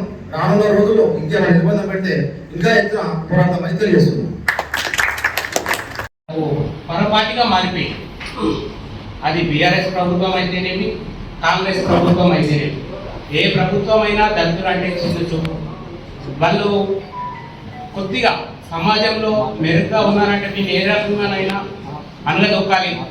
అనగదొక్కితేనే వీళ్ళటువంటి వాళ్ళు బయటకు రాకుండా ఉంటే నేటి సమాజానికి వీళ్ళ ఉనికిని చాటుకునేటటువంటి వీళ్ళకు ఉన్నటువంటి సమస్యలు చెప్పుకునేటటువంటి ఎవరైనా లేకపోతేనే ఇంకా వీళ్ళని అనగదొక్కితే సమాజంలో ఇంకా బాగుంటుంది అనేటటువంటి భావం ఇక్కడ ఉన్నటువంటి నాయకులు మొదలైంది. అందులో భాగంగానే గత సంవత్సరం క్రితం అక్కడ జరిగినటువంటి అన్యాయాల మీద, అంతేకాకుండా సివిల్ మ్యాటర్స్లో పోలీసులు ఇన్వాల్వ్ అవుతున్నారని చెప్పి వార్తా కథనాలు రాసినాం మేము. అప్పుడు ఒక ముగ్గురం ఆ వార్తా కథనాలను రాసినప్పుడు వాటిని తీర్మించుకోలేని పోలీసులు వీళ్ళొక 50,000 అడిగిరు. 50,000 అడిగిన దానికి 15,000 రూపాయలు ఇచ్చినాము. ఇంకొక 35,000 కావాలి, లేకపోతే మేము ఎప్పుడన్నా కలిసి చంపేస్తామని చెప్పి ఒక తప్పుడు కేసును మా మీద పెట్టి 8 రోజులు మమ్మల్ని జైలుకు పంపినటువంటి సందర్భం. ఆ సందర్భంలో ఇప్పటి వరకు ఆ కేసు మా మీద అయ్యి సంవత్సరం గడిచినా కానీ పోలీసులు ఇంతవరకు కూడా దాని మీద ఛార్జ్ షీట్ అనేది ఇప్పటి వరకు కూడా వేయలేదు. ఎందుకోసం వేస్తలేరో, అది ఎందుకోసం వేస్తారో అది అసలు వాళ్ళకే తెలియాలి, వాళ్ళ విజ్ఞతకే వదిలేస్తున్నాం. అంతేకాకుండా వాళ్ళు ఇచ్చినటువంటి మేము మన అడ్వకేట్ దగ్గరికి తీసుకున్నటువంటి కేసు ఫైల్లో ఏముంటుందంటే, బాధితుడు పిటిషన్ ఇస్తాడు, 15,000 రూపాయలు నేను ఇచ్చిన, ఇంకొక 30,000 రూపాయలు నన్ను అడిగితే నన్ను చంపేస్తామని చెప్పి బెదిరించారు అని చెప్పి బాధితుడు ఫిర్యాదు ఇస్తాడు. ఎస్ఐ ఏం ఎఫ్ఐఆర్ చేస్తాడంటే 15,000 రూపాయలు ఇచ్చిడు, 35,000 రూపాయలు ఇవ్వమన్నాడని చెప్పి ఎస్ఐ పూర్తిగా 50,000 నింపేస్తాడు. ఇది ఎంత అసలు వాళ్ళు ఎంత మేధావులో ఈ కేసును బట్టి మనం అర్థం చేసుకోవాల్సినటువంటి పరిస్థితి ఉంది. అయితే ఆనాడు కూడా మాకు బానుకాయ అండగా నిలబడ్డాడు. అన్నకు జరిగినటువంటి అన్యాయం పైన 100% అన్న మాకు అండగా నిలబడ్డాడు అనేటటువంటి ఉద్దేశాన్ని పక్కకు పెడితే, అన్నపై జరుగుతున్నటువంటి దాడి వాళ్ళు కావాలని కక్షపూరితంగా చేస్తున్నటువంటి దాడి. ఈ సందర్భంలో అన్నకు మనం ఎంతైనా కానీ అండగా నిలబడాల్సినటువంటి సందర్భం ఇది. మనం అందరం కూడా అన్నతోని వాళ్ళకు ఉన్నటువంటి రాజకీయమైనటువంటి కోణంలో ఎలాంటి రాజకీయ సంబంధాలు ఉన్నా ఆ నాయకుడికి మనకు సంబంధం లేదు. కాకపోతే ఈ విషయంలో కుటుంబానికి సంబంధించినటువంటి వ్యవహారంలో కూడా ఈ రాజకీయ నాయకులు ఇన్వాల్వ్ అయ్యి అతని మానసికంగా దెబ్బతీయాలనేటటువంటి పరిస్థితి చూస్తూ ఉన్నాం. ఎవరైనా కానీ మన దళితులు అనేటోళ్ళు కొద్దిగా ముందుకెళ్తే ఇప్పుడు ఉన్నటువంటి రాజ్యం ఓర్చుకోలేనటువంటి పరిస్థితులు ఉన్నాయి. కనుక మనటువంటి తెలిసిన వాళ్ళం అందరం కూడా, నేనేదో బాగా తెలుసు అని చెప్పి నేను చెప్పట్లేదు, భేదవులం అంతా కూడా ఏకమై ఈ విషయం మీద మనం పోరాడాల్సినటువంటి అవసరం ఎంతైనా ఉందని సభముఖంగా తెలియదు. నా పేరు కర్ణాకర్, ప్రజాపక్ష రిపోర్టర్. గత 14 సంవత్సరాలుగా మేము వివిధ పత్రికలలో పనిచేస్తున్నాము. అయితే మేము కోనరావుపేట మండలంలో విలేకరులుగా కొనసాగుతున్నాము. గత సంవత్సరము ఒక సంవత్సరం నుంచి వార్తలు రాస్తున్నాం. వాళ్ళకు ఏం చేయాలో అర్థం కాలేదు పోలీసులకు. ఒక ఎస్ఐ ఉన్నాడు అన్నట్టు అప్పుడు, ఆంజనేయులు అనే ఎస్ఐ. అయితే ఇంకొక సమస్య, ఒక రైతుది సివిల్ మ్యాటర్లో తలదూర్చిందని చెప్పి ఆయన దగ్గర అన్ని కాగితాలు ఉన్నాయి, అన్ని టోటల్ పట్టా బుక్ అవి అన్నీ ఉన్నాయి. అవన్నీ తీసుకొని మేము ఎవిడెన్స్ పెట్టుకుని వార్త రాసినాం. లాస్ట్కి అయితే వీళ్ళు మమ్మల్ని ఇంట్లో వేసుకుని ఏం చేయలేమని చెప్పి అవతల వైపు ఉన్న వాళ్ళు ఇప్పుడు ఇద్దరు కొట్లాడుకుంటారుగా స్టేషన్కి వస్తారుగా, అవతల వైపు ఉన్న రైతు వద్ద నుంచి దొంగ పిటిషన్ తీసుకొని ఎలాంటి సాక్ష్యాధారాలు ఉంటాయి, ఏ రోజు తీసుకున్నారు, ఏంటిది, డబ్బులు ఎప్పుడు అడిగారు, ఎప్పుడు చంపుతామన్నారు అనేది ఏది ఉండదు. జస్ట్ మామూలుగా మీరు సిసిలకు వస్తాం ఇట్లనే చిన్న పని మీద వచ్చి మీరు మా మీద వార్తలు రాస్తారు కదా, మీతోటి మా సిఐ గారు చంద్రుతి సిఐ గారు మాట్లాడుతున్నారు, మనకి ఈ లొల్లు రద్దు అని చెప్పి మమ్మల్ని బండి ఎక్కించుకుంటాడు బలవంతంగా.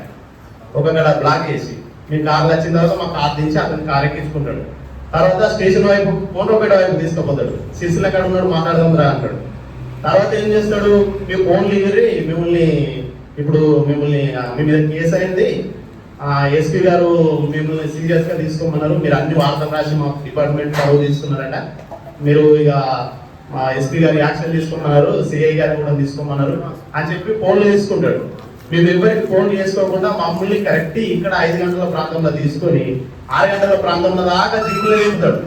జీబులో దింపి వెంటనే ఎమ్మటే వెనక స్టేషన్ హౌస్ లో కూర్చునేటి ఎమ్మటి మేము ఎవరికి ఫోన్ చేసుకోకుండా మేము ఎటు పోయినామో కూడా తెలియదు. ఇక లాస్ట్ కస్తే అప్పటిదప్పుడే ఎఫ్ఐఆర్, ఆ పిటిషన్ దారుడు కూడా అప్పటిదాకా పిటిషన్ ఇయ్యాడు. అప్పటిదప్పుడే వాళ్ళు వస్తారు, మమ్మల్ని వెనక బ్యారక్ లో కూర్చునేటి అప్పటిదప్పుడే వచ్చి అప్పుడే అన్ని రాసుకొని అప్పుడే మమ్మల్ని కరెక్ట్ 10:30 వరకు 11 వరకు ఎవరికి తెలియదు. ఇక మా దగ్గర ఫోన్లు లేవు కదా, లాగైపోయినాయి. మాకు ఒక 4 కానిస్టేబుల్ మా చుట్టూ చేసి ఆయన వెంటనే ఏమంటే 11:40 జైలుకు పంపిస్తాడు అన్నాడు. ఎవరికి ఏం చెప్పుకోలేని పరిస్థితులలో ఉన్నాం అన్నాడు మేము అప్పుడు. అట్లా వారం రోజులు మేము జైల్లో ఉండాల్సి వచ్చింది. అంటే అట్లా ఒక దళితులు అనేటోళ్ళు ఒక వార్త రాయదు, ఒక దళితులు అనేటోళ్ళు ఒక లాయర్ ఉండి వాదించదు, ఒక దళితులు అనేటోళ్ళు ఒక నాయకుడిగా ప్రశ్నించదు, ఒక దళితులు అనేటోళ్ళు టీచర్గా ఉండి మంచి ప్రాంతంలో పనిచేయదు. ప్రతిదీ ఏది కానీ ఓచుకోలేని తత్వం అన్నట్టు. అంతేకాకుండా మామూలు కక్ష కట్టరు ప్రతి ఒక్కరు. ఇక ఈ విషయాలలోనైతే ఇక చెప్పరాదు. అయితే ఇప్పుడు బాలు కాయతి అన్న మీద కూడా అదే దాడి జరుగుతుంది. ఆయన ఎప్పటి నుంచో చేయాలని చూస్తుంది, కానీ ఇప్పుడు కొంచెం ఎక్కువ చేస్తుంది. ఇక దీన్ని మనము ఎంతైనా ఖండించాల్సిన అవసరం ఉంది. అయితే ఇంకా దీన్ని ఇట్లనే దాడులు జరిగితే మనకు కూడా జాతీయ స్థాయిలో నాయకులు ఉన్నారు, రాష్ట్ర స్థాయిలో నాయకులు ఉన్నారు. మనం కూడా అందరి యంత్రాంగాన్ని మొత్తం కదిలించి ఆయనకు అండగా ఉంటాం. అప్పుడు ఏమైందంటే మా తరఫున పోరాడడానికి మేము ఏం చేసినాం, కాయితీ బాలన్నను ఆశ్రయించాం. కాయితీ బాలన్నను ఆశ్రయిస్తే ఆయన మాకు ఎంతో సపోర్ట్గా నిలబడ్డాడు. మళ్ళా సుదర్శన్ అన్న ఇంకా చాలా, ఇక ఆయన అయితే 90% సుదర్శన్ అన్న సపోర్ట్గా ఉన్నాడు. అంటే ఎవరో ఒకరు మనకు సపోర్ట్గా లేకపోతే మనం ఎంత పెద్ద లీడర్ అయినా, మనం ఏదైనా మనకు సమస్య వచ్చినప్పుడు మనకు ఎవరో ఒక నాయకుడు సపోర్ట్ చేయకపోతే ఏం చేయలేం. కాబట్టి మన బాలు అన్న కూడా ఎంతో మందికి సహాయం చేసి ఎంతో మందికి సపోర్ట్గా ఉన్నాడు. ఇప్పుడు సమస్య ఆయనకు వచ్చింది, కంపల్సరీ ఆయనకు అండగా ఉండాలి. ఆయన చేసిన తప్పేం లేదు, ప్రతిదీ ఒకవేళ ఏదైనా తప్పుంటే నిరూపించాలి.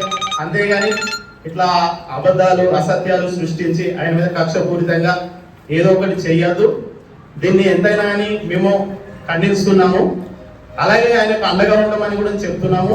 ఇప్పటి నుంచి మేము అవసరం అనుకుంటే ప్రతి దానిని అవసరం అనుకుంటే ఇప్పటి నుంచి రాష్ట్ర స్థాయి నుంచి జాతీయ స్థాయి దాకా కూడా మన నాయకులతో కలిసి పోరాడతాం. ఆయనకి ఏదైనా అన్యాయం జరిగితే ఇప్పటిలా ఉంచుతామని దీన్ని మనం అందరం ఖండించాల్సింది. కాబట్టి ఇంతటితో సెలవు తీసుకుంటాం.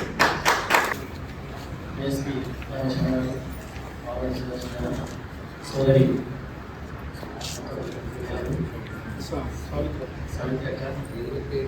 ఈ సమావేశానికి వచ్చినటువంటి తోటి సహచరులందరికీ, మీడియా మిత్రులకి అందరికీ జైలు చెప్తూ, ఈనాడు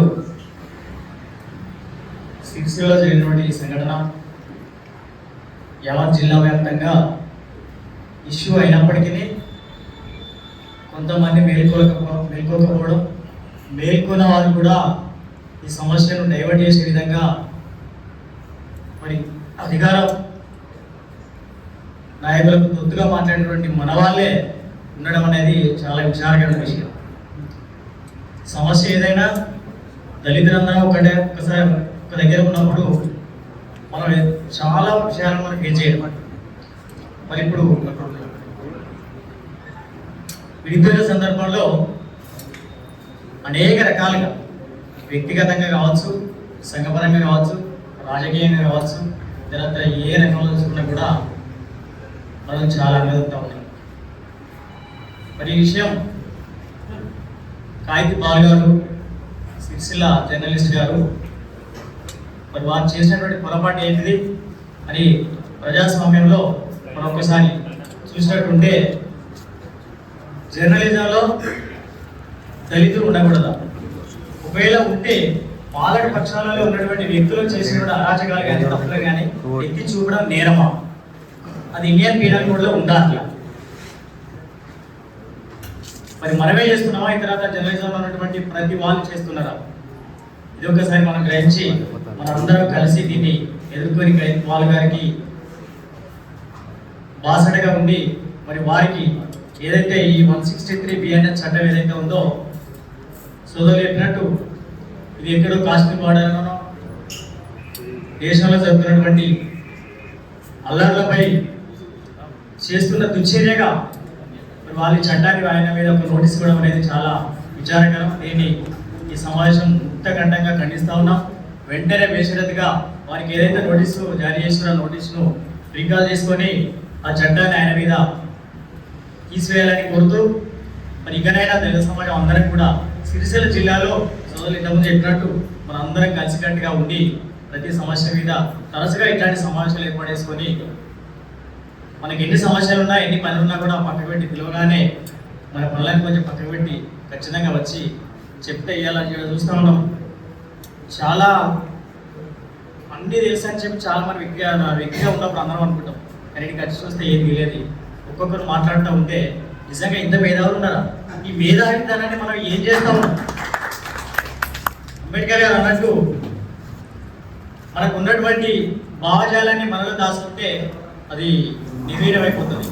ఇలా వ్యక్తపరిస్తే కనీసం ఎదుటి మనిషి అన్న అది ఉత్తేజమై తెలియపరుడై సమాజానికి ఉపయోగపడతాడు. మనం ఏ సంఘం పెట్టుకున్నా సంఘంగా బలపడు సమాజానికి ఉపయోగపడినటువంటి సూక్తి అంబేద్కర్ ఆధారంగా మరి మనం వెళ్ళాల్సిన అవసరం ఉన్నది. మరి ఇలా ఈ రకంగా మరి ఇలా మనం బాలు ఖైదు మీద విషయమే కాదు, ఈ విషయం మీద తీసినటువంటి ఈ చర్చ మనం ఇంతటితో వదిలేస్తూ మాత్రం రేపు ఆయనకు కావచ్చు, రేపు ఇంకోళ్ళకి కావచ్చు, రేపు మన దాకా కూడా రావచ్చు. ఈ రకంగా దళిత జిల్లాలో ఉన్నటువంటి ఒక 10 మంది మీద పెద్ద పెద్దల మీద మనం పెట్టినట్టుంటే ఆటోమేటిక్గా ఇది నిస్సహాయ స్థితిలోకి వెళ్ళిపోయి మనం నిర్వీర్యమైపోయేటువంటి పరిస్థితి ఉంటుంది. కాబట్టి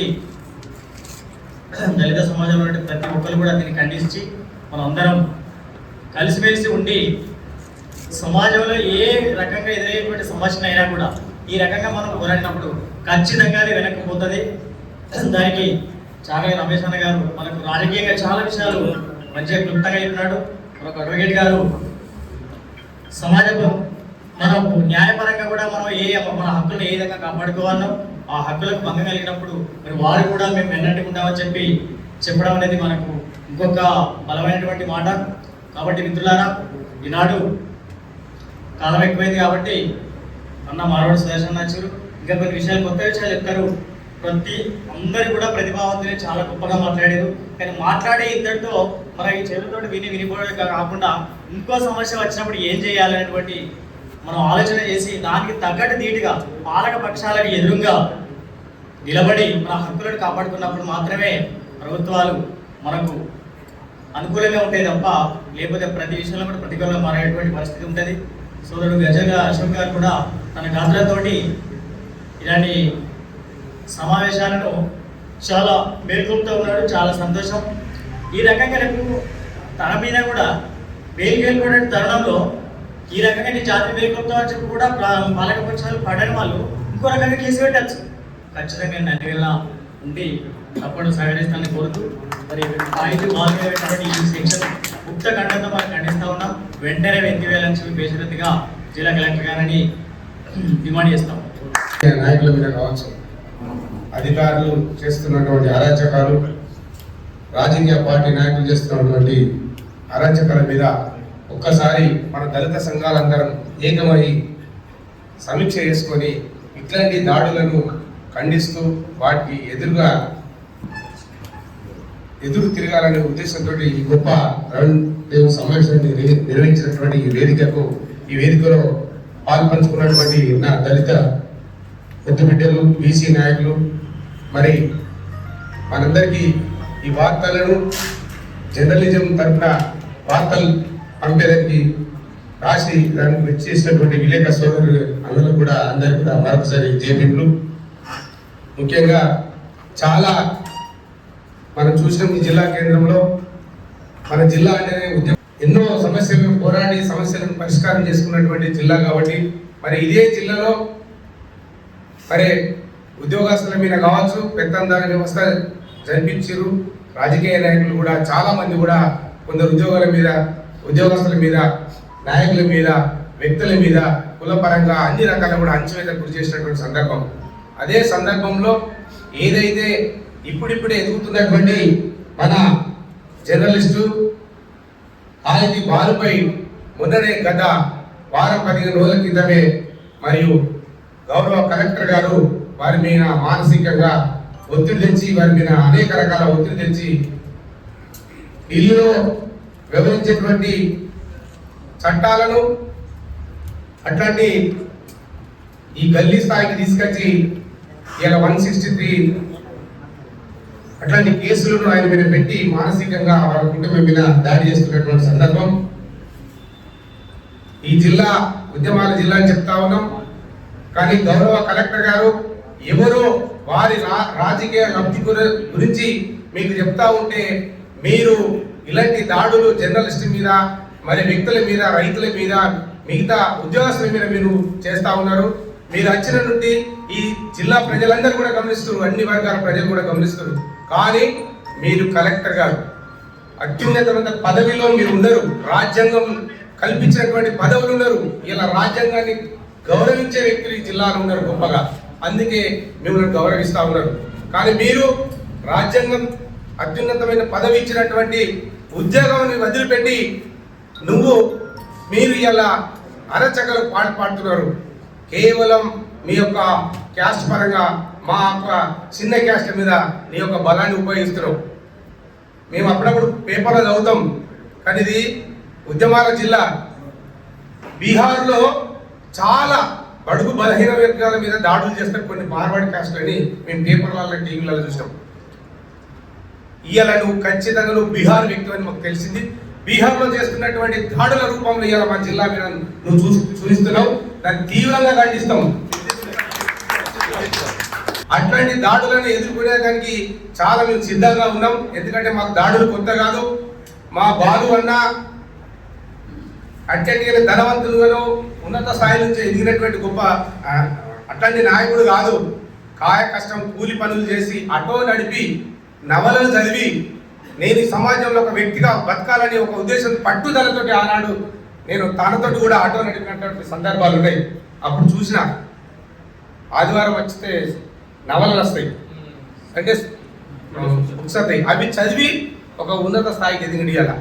అంటే జర్నలిజంలో మంచి పేరు తెచ్చుకొని పేద ప్రజలకు, పేద రైతుల మీద, మా బడుగు బలహీన వర్గాల ఉద్యోగస్తుల మీద జరుగుతున్నటువంటి దాడులను ఆయన పత్రిక రూపంగా ప్రజలకు చూపిస్తే ఇలా నువ్వు పగబట్టి ఎవడో ఒక నాయకుడు చెప్తే వారి వ్యక్తిగత లక్ష్య కోసం మీరు ఇలా ఉన్నతమైన పదవిలో ఉండి ఇలా మీరు అరాచకాలు సృష్టిస్తా ఉన్నారు. అయ్యా మేము ఖచ్చితంగా నువ్వు ఎన్ని అరాచకాలు సృష్టించినప్పటికీ కూడా మేము ఖచ్చితంగా బాలు వెంబడి ఉంటాం. మా జర్నలిస్టును కాపాడుకుంటాం. ఆయనకి ఎన్ని ఇబ్బందులు వచ్చినా కూడా ఆయన వెంబడి ఉండి రేపు జిల్లా విషయంలో ఎలాంటి ఉద్యమాలు చేసామో, జిల్లా సమస్యల మీద ఎలా ఉద్యమం చేసామో, ఆయన మీద పెట్టినటువంటి మీ కేసులను ఎత్తివేసేంత వరకు కూడా ఆయన వెంబడి ఆయన సపోర్ట్గా ఉంటామని ఈ సందర్భంగా తెలియజేస్తున్నాం. ఒకడు సోషల్ మీడియా ద్వారా వాని ఇల్లు ఎట్లా ఉన్నది, వాని ఇల్లు ట్యాక్స్ కడతాడు, ఓడు కులాంతరం ధోరణితోటి వాడు ప్రశ్నిస్తాడు ఓడు. అవన్నీ మేము చూస్తా ఉన్నాం. సమయం వచ్చినప్పుడు ఖచ్చితంగా మూల్యం చెల్లిస్తాం. ఎందుకంటే మేము చట్టానికి గౌరవించే వ్యక్తులం, చట్టం విషయంలో చాలా అవగాహన ఉన్న వ్యక్తులు ఉన్నాం. మా దాంట్లో మా దళితులలో కూడా చాలా అడ్వకేట్లు ఉన్నారు. వాళ్ళందరూ కూడా మాకు చట్ట విషయంలో చట్టం అంటే ఇది అన్నాక ఇట్లా ఉండాలి, లోబడి మాట్లాడండి, మాకు సలహాలు సూచనలు ఇస్తున్నారు. దానికి లోబడి మేము పనిచేస్తూ ఉన్నాం. కాబట్టి మీరు జిల్లాలో కలెక్టర్ ఆఫీస్లో 50-60 డిపార్ట్మెంట్లు ఉంటాయి. డిపార్ట్మెంట్కి ఒక బాస్ ఉంటాడు. వాళ్ళకు ఉన్నటువంటి గ్రూప్ 1 పోస్టులు కావచ్చు, గ్రూప్ 2 వాళ్ళు కూడా, ఎంఆర్ఓ కావచ్చు, ఎంపీడీ వాళ్ళు కావచ్చు, అందరూ వాళ్ళ బాస్గా ఉంటారు. వాళ్ళ డిపార్ట్మెంట్ పరిధిలో వాళ్ళకు ఉన్నటువంటి పద్ధతిలో వాళ్ళు సమస్యను పరిష్కారం చేస్తే అన్ని నువ్వే అయ్యి, అన్ని మీరే అయ్యి, కలెక్టరేట్కి అన్ని మీరే ఇస్తారు. ఇక వాళ్ళకి హక్కులే ఉండే, వాళ్ళ హక్కులన్నీ బాగా విధంగా మీరు ఎలా చేస్తారు? మీరు ఇన్స్పెక్షన్ చేయాలి, ఎట్లా జరుగుతుంది, ఏం కదా, ఈ డిపార్ట్మెంట్ ఏం జరుగుతుంది, ఆ డిపార్ట్మెంట్ ఏం జరుగుతుంది, పేదలకు సంక్షేమం అంతుందా, డెవలప్మెంట్ అంత ఇవి చూడాలి. కానీ ప్రతి అధికారం మీద మీ అధికార అహంకారం చూస్తున్నారు. ఖచ్చితంగా మీ అహంకారాన్ని దించడానికి మేమందరం కూడా ఏకమైతం. ఖచ్చితంగా మా బాలు జరుగుతున్నటువంటి అరాచక తొందరగా మీరు వెనకలు తీసుకోవాలి. ఆయన మీద జరుగుతున్న దాడులు అందరూ కూడా వెనకలు తీసుకోవాలని ఈ సందర్భంగా తెలియజేస్తూ, లేని పక్షంలో పెద్ద ఎత్తున ఈ జిల్లా కేంద్రంలో ఉద్యమం చేపట్టి స్టేట్ లెవెల్ దాకా తీసుకుపోతామని ఈ సందర్భంగా తెలియజేస్తున్నారు. జై భీమ్.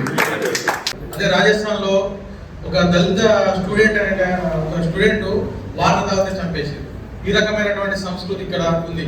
అంటే ఈ దేశానికి హక్కులు ఇచ్చి మళ్ళా అదే హక్కులను మనకు కావాలని పోరాడే పరిస్థితి ఈ దేశంలో ఉంది. అందుకంటే ఈరోజు దళితులను విచ్ఛిన్నం చేయాలి, దేశంలో ఈ రాష్ట్రంలో విచ్ఛిన్నం చేయాలని అని పెద్దదారులు చేస్తూ ఈ రాజ్యము నిచ్చెనబెట్టిన వ్యవస్థలో నడవాలని, ఇప్పుడు మన ధర్మ శాస్త్రం ఇంప్లిమెంట్ చేయాలని ఈ రాజ్యం చూస్తుంది. కానీ మనం విచ్ఛిన్నమై మన ఐక్యతగా లేకపోతేనే ఈరోజు మన మీద దాడి జరుగుతుంది. ఆ రకంగా మన జర్నలిస్టులను కాపాడుకోవాలి, ఈ సమాజాన్ని కాపాడుకోవాలి, న్యాయవాదులను కాపాడుకోవాలి. ఆ రకంగా మనము ఈ యూనిట్ అనేది తీసుకుపోవాలని నేను మీకు తెలియజేస్తున్నాను. అదేవిధంగా మన సీనియర్ జర్నలిస్టు బాబ్జీ అన్న మాట్లాడుకోవచ్చు. ఈరోజు ఇంత మంచి సభావేదికత, ఇంతమంది దళిత మేధావులు, నాయకులు, జర్నలిస్టులు పాల్గొనేందుకు చాలా సంతోషంగా ఉంది. సందర్భం ఏదైనా ఒక గొంతు వినిపించేందుకు వచ్చినటువంటి అందరికీ కూడా కృతజ్ఞతలు తెలుపుతున్నా. ముఖ్యంగా ఈరోజు కాగితబాలు అనేటువంటి దానిపైన మనం ఒకటైనా మనం చెప్పేసారంటే, కాగితబాలు ఇంతకుముందు ఇక్కడ దేవేంద్రలో కూర్చున్నాడు, అదేవిధంగా ఇక్కడ జర్నలిస్టులకు కొంతమంది మిత్రులు ఉన్నారు, ఇక్కడ కిషోర్ కూడా. సరే, పెద్ద పత్రికలకు లేకపోతే ఆ మీడియాలకు రావడానికి వాళ్ళు ఎంత కష్టపడ్డారు అనేటువంటి దాన్ని పక్కన పెడితే, ఎప్పుడు మనం భజన వైపు ఉండము, ఒక్కొక్కసారి ప్రశ్నిస్తాం అనేటువంటి ప్రశ్న కూడా ఓర్చుకోకపోతే అది నిజంగా మన అస్తిత్వానికి చాలా ప్రమాదం. అవతలు ఓర్చుకోకపోతే ఎంత ఇబ్బందికరమైన పరిస్థితులు వస్తాయి అనేటువంటి మనం చూస్తున్నాం. ఎందుకనంటే నిజంగా నేను చాలాసార్లు సాయిబాల్ గారు పోస్ట్ చేస్తుంటాను, ఫేస్బుక్లో పోస్ట్ చేస్తుంటే చాలా మంది విమర్శలు. ఒక పోస్ట్ చేస్తే ఒక 20 మంది తిడుతుంటారు, 10 మంది పొగుడుతుంటారు. నిజంగా క్యాస్ట్ అంటే ఎస్సీలకి ఏమైనా చేసిందా అనేటువంటి పక్కన పెడితే చాలా మందికి ఇంకా మిగతా క్యాస్ట్లకు చాలా సాయం చేసినటువంటి సందర్భాన్ని నేను చాలా చూసాను. ఒక్కొక్కరు ఏమంటారంటే, నువ్వు ఎన్ని బిల్డింగ్లు కట్టుకున్నావు, లేకపోతే ఇంకా పెట్రోల్ బంక్ ఉంది, హాస్పిటల్ ఉంది అనేటువంటిది కూడా ఎవరంటారు అని చెప్పేసారంటే, మన లాంటి కష్టజీవులు మన దళితులే ప్రశ్నిస్తున్నారు. అంటే మనం ఏడుండాలి, కేవలం డోర్ దగ్గర కట్ట పట్టుకొని నిల్చోవాలని చెప్పేసి మీరు కోరుకుంటున్నారా అని నేను అడుగుతున్నా. ఎందుకు ఎదగద్దు బాలు అనేట ఆయన, ఎందుకు ఎదగద్దు బాలు అనేట ఆయన ఎందుకు ప్రశ్నించదు? ప్రశ్నిస్తే అంటే చట్టం ఉంది, చట్టం తన పని తను చేసుకుపోతుంది, పర్వాలేదు. కానీ ఆ చట్టం అనేటువంటి దాన్ని వివక్షపూరితంగా విసిరేస్తే ఎంత ఇబ్బందికరంగా ఉంటుంది అనేటువంటి మనం చూస్తున్నాం. అంటే ఇప్పుడు బిఎల్ఎస్ చట్టం పెట్టడం కానీ ఇంకేదైనా కానీ ఇవన్నీ కూడా ఎట్లా ప్రశ్నిస్తే మాత్రమే. నిజంగా ఒక కాగితబాలు అనేటువంటి ఆయన ఇంతకుముందు చెప్పిన ఏది ఆటో డ్రైవర్ నుంచి ప్రస్థానం మొదలుపెట్టి, నన్ను చాలా మంది అని అంటారు, వాళ్ళు సాక్షి ఏది స్టాపర్గా ఉన్నప్పుడు ఒక 2-3 ఫ్రెండ్స్ వచ్చి, అన్న బాలు ఎంత చదువుకున్నాడు అన్న, పోస్ట్ గ్రాడ్యుయేట్ చేసినావు కదన్నా అని నన్ను రెచ్చగొడుతూ అవతల డిమోడల్ చేయడానికి చెప్పారు. అయితే ఏంటి అని అన్నాడు. అంటే నువ్వు కూడా బాగా రాయాలని, అంటే నేను ఆయన కోరిక చేసుకుని నేను రాయాలా, నేనే రాయాలా అంటే, మళ్ళీ నువ్వు అట్లా ప్రశ్నిస్తావు అంటే ఎవరి వ్యూ వాళ్ళకు ఉంటుంది. అంటే పక్క పొంటోనే నువ్వు ఓర్చుకుంటలేవు ఫస్ట్. ఇప్పుడు ఆయన పరిస్థితి కూడా అదే. ఒక క్యాండిడేట్ ఎదిగిందంటే ఎంత మందిని ఎంత మేనేజ్ చేసి ఎంత ఎఫర్ట్ పెడితే అక్కడ దాకా వస్తాము. ఒకవేళ బాలు కాయితే అనేట ఎంతమంది ప్రశ్నించుండాలి, ఎంతమందిని ప్రశ్నించుండాలి, ఎంతమంది పోలీస్ ఆఫీసర్లతో మంచిగా ఉండాలి, ఆయనతోటి కట్టు కావాలనేటువంటి అవన్నీ చేసాడు. అటువంటి అనే కానీ బాలు అని ఇప్పుడు సాకు మెచ్చుకుంటూ ఉంటారు, బాలు మొగడు ప్రశ్నిస్తాడు, ఖచ్చితంగా పని అవుతుంది, ఒక కలెక్టర్ ఫోన్ చేస్తే పని అవుతుంది, లేకపోతే ఒక ఎస్పీకి ఫోన్ చేస్తే పని అవుతుంది అన్నోడే ఇవాళ ప్రెస్ మీట్లల్లా వెనుక ఒక కలెక్టర్ మీద మాట్లాడతాడా, లేకపోతే ఒక పెద్ద లీడర్ ఒక పెద్ద అధికారి మీద మాట్లాడతాడా అని చెప్పేసి ప్రశ్నించడం ఏంది, అడగడం మీద అసలు వింత అనిపిస్తుంది. కలెక్టర్ ఒకవేళ కనుక చట్టం పరిధిలో ఉండి పని చేసుకుంటూ పోతూ ఉంటే పర్వాలేదు, కానీ పర్సనల్గా తీసుకొని పని చేసుకుంటే అని చెప్పేసి ఒక అనుమానం వచ్చింది, అడిగిండు. అనుమానం వచ్చి అడిగితే మనకేం నొప్పేట, మనం వచ్చి మన ప్రెస్ మీట్ పెట్టి మాట్లాడాల్సినటువంటి అవసరం ఏముంది నేను అనేది. అంటే నిజంగానే నువ్వు ప్రెస్ మీట్ పెడుతున్నావు అని చెప్పేసి అంటే 100 మందిలో ఒక్కడు ఎదుగుతున్నాడు. ఆయన ఒక ఛానల్ ఉంటుంది, ఆయన అంటే 15-20 సంవత్సరాలు, అంటే కాగితపాలకు సోషల్ మీడియా ఇంకోలేదు. అంటే అంతకుముందే జర్నలిస్ట్ కదా, అంతకుముందే సాక్షిలో పనిచేసింది కదా, అంతకుముందే వివిధ పత్రికలలో పనిచేసింది. దాన్ని ఎందుకు పరిగెత్తుంది? పారామీటర్ కాదు అది, జర్నలిస్ట్ కాదు, పారామీటర్ కదా. దానికోసం ఒక సొంత ఛానల్ పెట్టుకోవడం కోసం ఎంత ఎఫర్ట్ పెడతారు, దానికోసం దాన్ని నిర్వహించడం కోసం ఎంత ఇబ్బంది అవుతుంది అనేటువంటి మనందరికి తెలియని విషయం కాదు. ఒకవేళ కనుక అంత ఎదిగినటువంటి క్యాండిడేట్ కనుక ఒక్కడు లేకపోతే మళ్ళీ అలాంటి వాళ్ళు తయారు కావడానికి ఎన్ని సంవత్సరాలు పట్టుకొస్తారో ఆలోచించాలి మనం. అట్లాంటి జనరేషన్ తయారు కావాలి. బాధ్యున్నాడు నేను కొత్తగా వచ్చినప్పుడు కనీసం సమాచారం ఇచ్చేటోళ్ళు కాదు. నన్ను నమస్తే వచ్చిన కరెక్ట్ వస్తుండట అని చెప్పేసి అవునా వస్తున్నాడు అంటే అన్న అనుభవం చెప్పేసరి అని అంటే నాకు సమాచారం ఇచ్చేటోళ్ళు మిగతా అందరూ పోదు. అప్పుడు నేను నమస్తే చూస్తే నేను పెద్ద పత్రికలో సమాచారం ఇవ్వదు. తర్వాత నా అదృష్టం ఏంటంటే నాకు దాదాపు 3000 మంది స్టూడెంట్స్ ఉంటారు. 3000 అంటే inter college, degree college, school అవన్నీ కలిపాము. మా సుధాకర్ నా స్టూడెంటే చూస్తున్నాడు. అంటే ఇట్లా 3000 మంది ఎక్కడ ఏ విలేజ్ పోయినా నా స్టూడెంట్స్ ఆధారం అనుకుని చెప్పేసి ప్రతి దగ్గర ఎప్పటి పెట్టినా ఈరోజు ఆడ దాకా వచ్చినాం. ఒకవేళ నాకు కూడా అట్లాంటి ఇబ్బంది అయితే మళ్ళీ నా ఆశలో ఇంకో కావాలంటే ఇంకే నెలలు పడుతుంది. తయారైనటువంటి వ్యక్తిని మనం డిమోరల్ చేసి ఆ మానసిక ఇబ్బందులు పెట్టి అక్కడ తొక్కేస్తామనంటే అట్లాంటి జనరేషన్ నుంచి మళ్ళీ ఇంకోరు పుడతారా మళ్ళీ అట్లాంటి వాళ్ళు అంటే వాళ్ళు వస్తే మళ్ళీ ఇటు తొక్కుతారా అని చెప్పేసి భయానికి ఇంకోటి పక్కకుంటాడు. కాబట్టి మనం ప్రశ్నించే వాళ్ళ వైపు ఉందాం.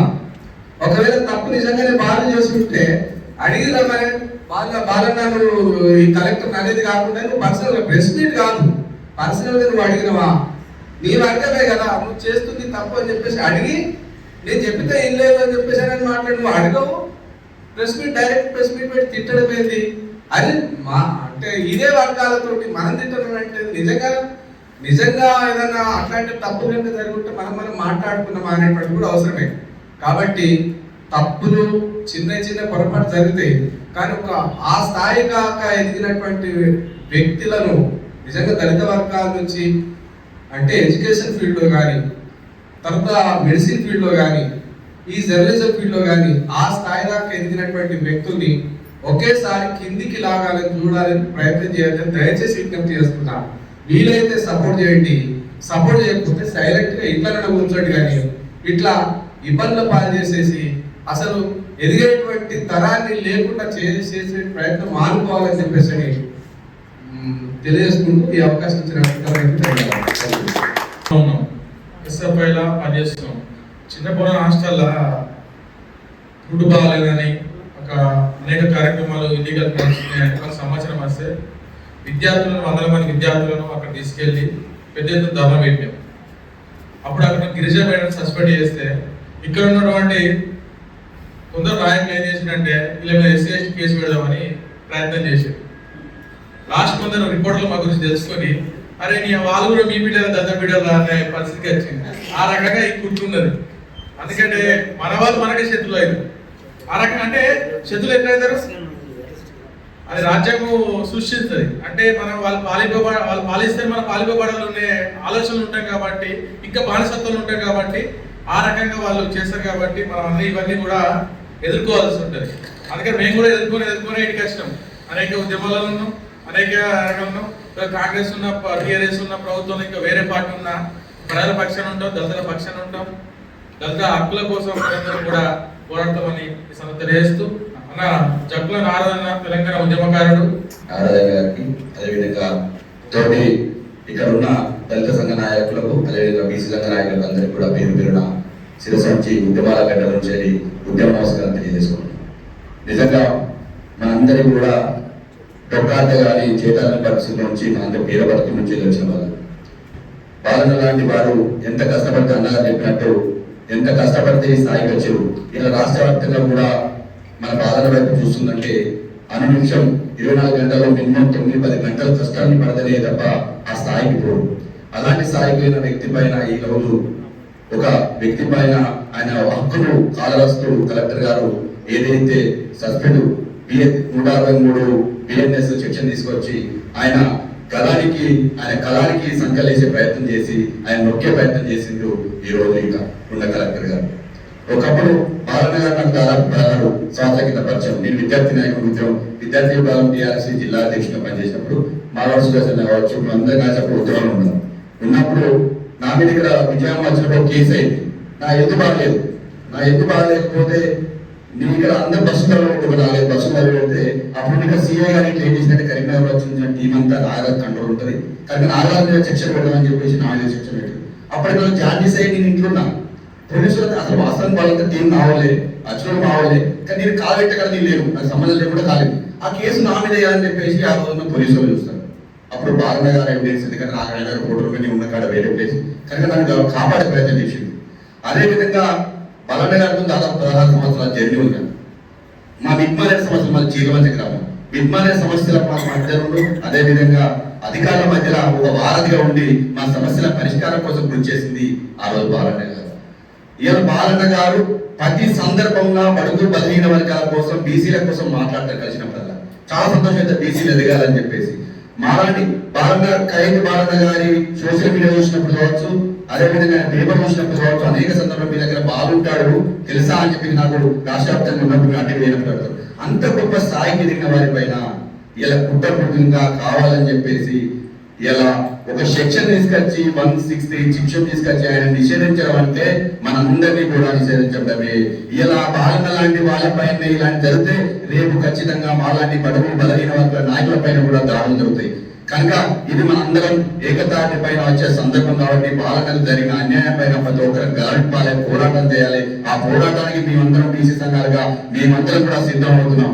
ఎందుకంటే ఈరోజు మనం తెల్లబట్టే వ్యక్తి ఈ రోజున్న కొంతమంది అగ్రవర్ణాలు మనం తెల్లబట్టే వ్యక్తి ఓడరు, అదేవిధంగా మనం బంగారం మీద ఓడరు, కారు కొడితే ఓడరు. మనని ఏదో రకంగా వీళ్ళను ఇంటికి దూరం చేయాలని చెప్పేసి వీళ్ళను అనగదొక్కాలని ప్రయత్నం చేయడంలో భాగం ఏదని చెప్పేసి మనకు వాళ్ళకు మంచుకుంటేనేమో మెచ్చుకుంటారు, లేకపోతే వాళ్ళకు కొంచెం దూరం అయ్యి నిజాన్ని నిర్భయంగా మాట్లాడితే మాత్రం మనం తొక్కే ప్రయత్నం చేస్తుంది ఈ రోజు ఉన్న సమాజం. కనుక బాలన్న గారికి జరిగినది ఒక బాలన్న మీద కాదు, బాలన్న అనునిత్యం ప్రజల వ్యక్తి, ప్రజల కోసం పోరాట వ్యక్తి. కనుక నీ స్వేచ్ఛకు ఇక్కడ భంగం కలిగిన మేమందరం ఉంటాం. మాకు పోరాటాలు కొత్త కాదు, జైలు కొత్త కాదు, దెబ్బలు కొత్త కాదు.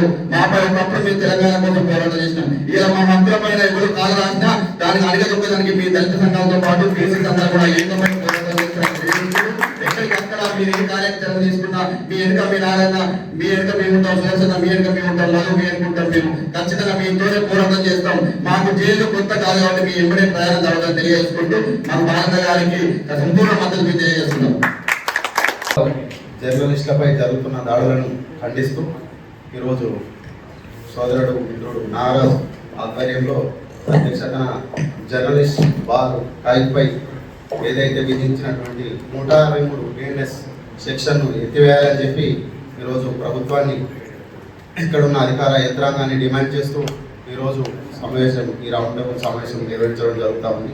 మరి ఒక వ్యక్తి పైన నిజంగా చూస్తూ ఉంటే ఒక దళిత వ్యక్తి పైన నిజంగా కుట్ర జరిగింది. ఈ కుట్ర కోణంగానే కనిపిస్తూ ఉంది.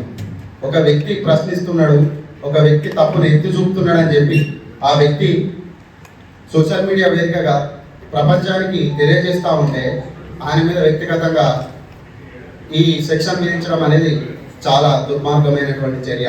ఇలా కంచే చేను వేసినట్టు ఇలా పరిపాలిస్తున్నటువంటి ఇలా అధికారులే ఈ విధంగా తప్పులు చేస్తూ ఉంటే మరి దీనికి ఎవరు బాధ్యత వహిస్తారని చెప్పి ఈ సందర్భంగా అధికారులను సూటిగా ప్రశ్నిస్తూ ఉన్నాం.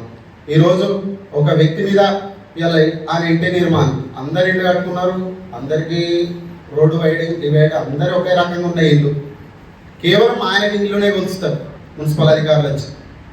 ఆయన భార్యను బదిలీ పైన కుట్రపూరితంగా పంపుతారు. ఆయన వల్ల ఆ ఉన్న డిఈఓ గారిని అడిగితే నాకేం సంబంధం లేదా, పై నుంచి వచ్చింది ఆర్డర్, పైన వాళ్ళని అడుగు అంటాడు. ఇవాళ మళ్ళీ ఒక సెక్షన్ విధించి ఆయన మాట్లాడకుండా చేస్తారు. మరి నేను నోరు మూయించి ఈ వ్యక్తి బాలు కాగిత అనేటువంటి వ్యక్తి నోరు మూయించి అదే సోషల్ మీడియాలో ఇంకో వర్గంతో దాడులు చేయిస్తారు మాటలతోటి. మరి ఎంతవరకు సమంజసమని చెప్పి ఈ సందర్భంగా నేను అడుగుతా ఉన్నాను. ఈరోజు మీరు ఒక గొంతు నానగదొక్కితే ఇలా 100 గొంతులు వేస్తాయి. ఇలా ఇక్కడ వచ్చిన వాళ్ళందరూ చూస్తూ ఉంటే నేను అనుకున్న 1 గంట 2 గంటలు అయిపోతుంది కావాలి సార్. ఇలా సమయం సరిపోతుంది, చీకటి అయ్యేటట్టుంది. మనిషి వాళ్ళు మాట్లాడితే అంతమంది మేధావులు ఉన్నారు ఇక్కడ. కాబట్టి ఇక్కడ నుంచే భవిష్యత్ కార్యాచరణ ప్రారంభమవుతుంది. ఇలా బాలు ఇలా ఇంతమంది ఇలా ఇంతో కొంత 20 సంవత్సరాలుగా రాజకీయ జర్నలిస్ట్గా ఉన్నటువంటి వ్యక్తి పైనే ఇలా జరుగుతుంటే రేపు సామాన్యుల పరిస్థితి ఏ విధంగా ఉంటుందో ఒకసారి అర్థం చేసుకోవాలని చెప్పి ఇక్కడ ఉన్న వారందరినీ నేను తెలియజేస్తా ఉన్నా.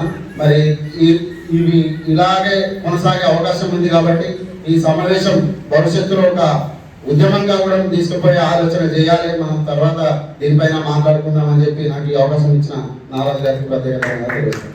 ఖైదీ బాలు బాలనపై 163 బిఎన్ఎస్ పెట్టిన దానిపై ఎజెండాగా ఒక రౌండ్ సమావేశం ఏర్పాటు చేసినందుకు మరొకసారి మీకు జైవ్యం తెలియజేస్తూ ఈ కార్యక్రమం వచ్చిన పెద్దలు మన రమేష్ అన్న గారికి, మన సుదర్శన్ అన్న గారికి, అడ్వకేట్ మన ఇంకన్న గారికి, సాజరక్క గారికి, అలాగే వివిధ దళిత సంఘ నాయకులు మరియు బీసీ సంఘ నాయకులు, పాత్రికేయ మిత్రులకు, అన్నలకు నా యొక్క జైవ్యం వందనాలు తెలియజేస్తూ ఈ యొక్క ఇలాంటి సంఘటనలు మన దళితుల్లో జరగడం చాలా జరుగుతూనే ఉన్నాయి. ఏళ్ళుగా మాట్లాడుతున్నాం అనేది జరుగుతున్నాం. మరి ఇప్పుడు ఇంత అరాచకం జరగడం ఇది దారుణం. ఇది ఇంత అన్న బాలన్న ఏం చేసిండు? ఓ మర్డర్ చేసిండు, ఏం అత్యాచారం చేసిండు, ఏం చేసిండు? మీకు ఈ చట్టం ఏంటి? మీరు పెట్టడానికి ఏం చేసిందని చెప్పారు. ఒక రైతు ఆవేదనను ఆవేదన ఓడు అంటే ఒక జైలు పంపిండని చెప్పి అంటే ఒక ప్రెస్ అంటే వార్త రాయడం తప్ప. అలాగనే ఈ గతంలో ఇక్కడ పద్మశాలి ఒక నాయకుడు తిట్టినందుకు అది అంటే అది ప్రశ్నించినందుకు తప్పైందా? అంటే ఇది అంటే ఇట్లా రాస్తే నువ్వు అని ఏంటిది జరిగిన సంఘటనను ప్రజలకు తెలియపరచడం తప్పైపోయిందా? అంటే ఇలాంటి సంఘటనలు తెలియపరిస్తే గొంతు నొక్కుతారా? అంటే గొంతు నొక్కడమే కాదు, అంటే వ్యక్తిగత వాళ్ళ ఫ్యామిలీలో జీవితాలకు వెళ్ళిపోయి సంఘటనలు అంటే ఇలాంటి వ్యక్తిగతంగా దారుణాలకు వెళ్ళిపోయి ఇట్లా చేస్తే అంటే భయపడతారు అనుకుంటారు. అంటే అన్నకి ఎవరు అండలేరు అనుకుంటారు. దళిత సంఘాలు ఈ జిల్లాలే కాదు, రేపు రానున్న రోజుల్లో రాష్ట్రం తరఫున కూడా అన్నకు మద్దతు తెలుపుతూ ఇలాంటి బిఎన్ఎస్ 163ని ఎత్తివేయాలని డిమాండ్ చేస్తూ ఇంకా రానున్న రోజులు ఇలాంటి ఎన్ని చట్టాలు మీరు ఇంకెన్ని కేసులు పెట్టినా కూడా అన్న మీద ఏం పెట్టినా కూడా మేము సంఘ తరపునగా అందరం తరపునగా ఒక స్టూడెంట్ గా మేము ముందుండి అన్నకు ఇలాంటి ఇంకా ఎదుర్కొంటామని చెప్పి ఇలాంటి అవకాశం ఇచ్చిన అందరికి జైవ్యం తెలియజేస్తుంది. దళిత బహుజనుల అస్తిత్వాన్ని నిలబెట్టే కార్యక్రమం ఇలా ఒక కాయితీ బాలు అన్న విషయం కాకుండా ఇలా మేము ఏదైతే జులుం చేస్తున్నారో రాజకీయ నాయకుల ఆయన చేతిలో ఉంటుంది. వాస్తవానికి ఆయన మేజిస్ట్రేట్ తో సమానం. కానీ ఆయన తప్పు చేసి దొరల కింద బానిసగా చేసినట్టుగా అయితే ఈ విషయం ఎట్లా అనిపిస్తుందంటే కాయితీ బాలు పైన మరి వారి యొక్క కుటుంబం పైన చర్యలు తీసుకునడం అంటే నైజాం కింద వాడు కాసిం అన్నవాడు ఒకడు ఉండే, కాసిం రిజ్వీ. ఆ కాసిం రిజ్వీ లెక్కనే ఇలా పాలన ఈ కలెక్టర్ ఉన్నట్టుగా అనిపిస్తుంది. యవ్వనప జాగీర్ మాట్లాడే స్వేచ్ఛను ఆర్టికల్ 90ని వారు భంగం చేసేదానికి ప్రయత్నం చేస్తారు. ఒక జర్నలిస్ట్ అంటే ఒక మామూలు వ్యక్తి అయితే ఆయనకి ఏదో పర్వాలేదు, ఆయన ఏదో చేసిందని అనుకుందాం. కానీ మామూలు వ్యక్తి కన్నా ఇంకో జర్నలిస్ట్కు ఒక స్వేచ్ఛ ఉంటుంది. అన్యాయం జరిగినప్పుడు లేకుంటే ఎక్కడైనా ఏమైనా జరిగినట్టు తెలిసినప్పుడు దాన్ని సమాజానికి తెలియజేసేదానికి రాసే స్వేచ్ఛ ఉంది. ఆ జర్నలిస్ట్ యొక్క కలంను ఆపడం అన్నది ఇది సిగ్గుమాలిన చర్య. ఇది ఎస్సీ ఎస్టీ కమిషన్ వెంటనే దీని మీద చర్యలు తీసుకోవాలి. ఒక దళిత హక్కులను అదే కాకుండా ఒక జర్నలిస్ట్ హక్కుల్ని కాలరాయడం అన్నది హేమైన చర్యగా మేము భావిస్తున్నాం. అదే కాకుండా మరి ఎస్సీ ఎస్టీ మైనారిటీ కమిషన్గా ఉన్న మా అడ్లూరి లక్ష్మణ్ గారు కూడా వారికి విజ్ఞప్తి చేస్తున్నాం.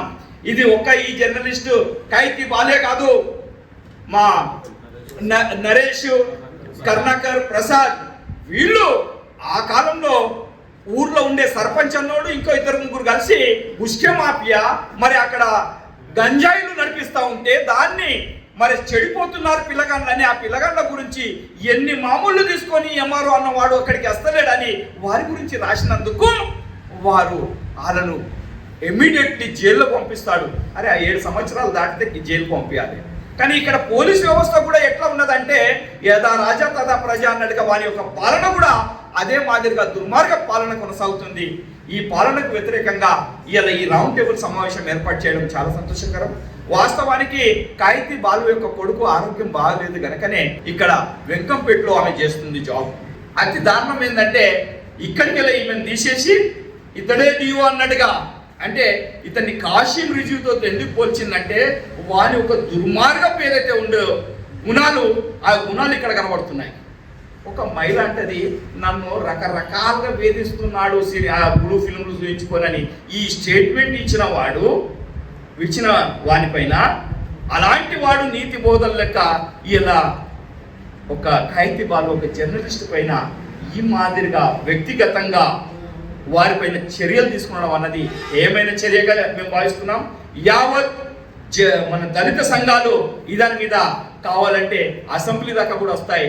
నైజాంతో సమానంగా ఇలా వీరి యొక్క పాలన ఉన్నట్టుగా రేవంత్ రెడ్డి గారి అన్నట్టుగా ఇక్కడ ఈ కాశీం రిజ్వీ చూపించినట్టుగా కనబడుతుంది. ఇప్పటికైనా కానీ ఆలోచన చేసుకొని రేవంత్ రెడ్డి గారు ఇలాంటి కాశీం రిజ్వీని కొంచెం అదుపులో పెట్టండి, లేకుంటే ఇతని మీద చర్యలు తీసుకోవాలని, అట్రాసిటీ కేసు నమోదు చేయాలని మేము దళిత లిబరేషన్ ఫ్రంట్ తరఫున మేము హెచ్చరిస్తున్నాం.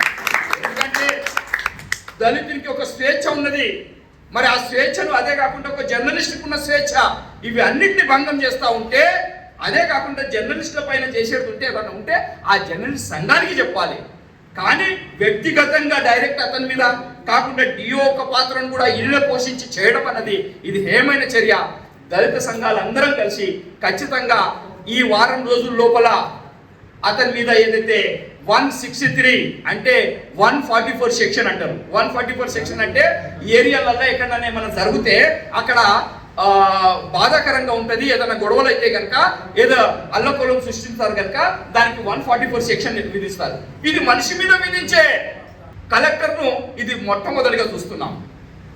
మరి బుల్డోజర్ ఏదైతే యోగి అన్న ఆ ప్రాంతంలో అయితే బీహార్ గారిలో బుల్డోజర్ ఏదైతే పద్ధతి ఉందో ఈ కలెక్టర్ కూడా బుల్డోజర్ పద్ధతిలో ఇలా కాయితీ ఇంటి మీదకి తీసుకుపోతా అంటే మరి ఆ రోజు పర్మిషన్ ఇచ్చిన వాళ్ళు మరి ఇల్లు నిర్మాణం అయిపోయినాక ఇన్ని రోజులు ఏం చేసిర్రు? ఇవ్వదాకా ఏం గడిపికిరా? ఇప్పుడు వచ్చి ఈయనే కొత్త లేదు, ఇది లేదు, అది లేదు అని చెప్పడానికి మరి ఇటువంటి ఒక కాయితీ బాలు యొక్క ఇల్లు కూలగొట్టాలని ఈ చట్టబద్ధంగా లేదని అనుకుంటే మరి ఎన్నున్నాయో భవనాలన్నీ కూలగొడతారా? అది ఎందుకు? కలెక్టరేటే కట్టింది.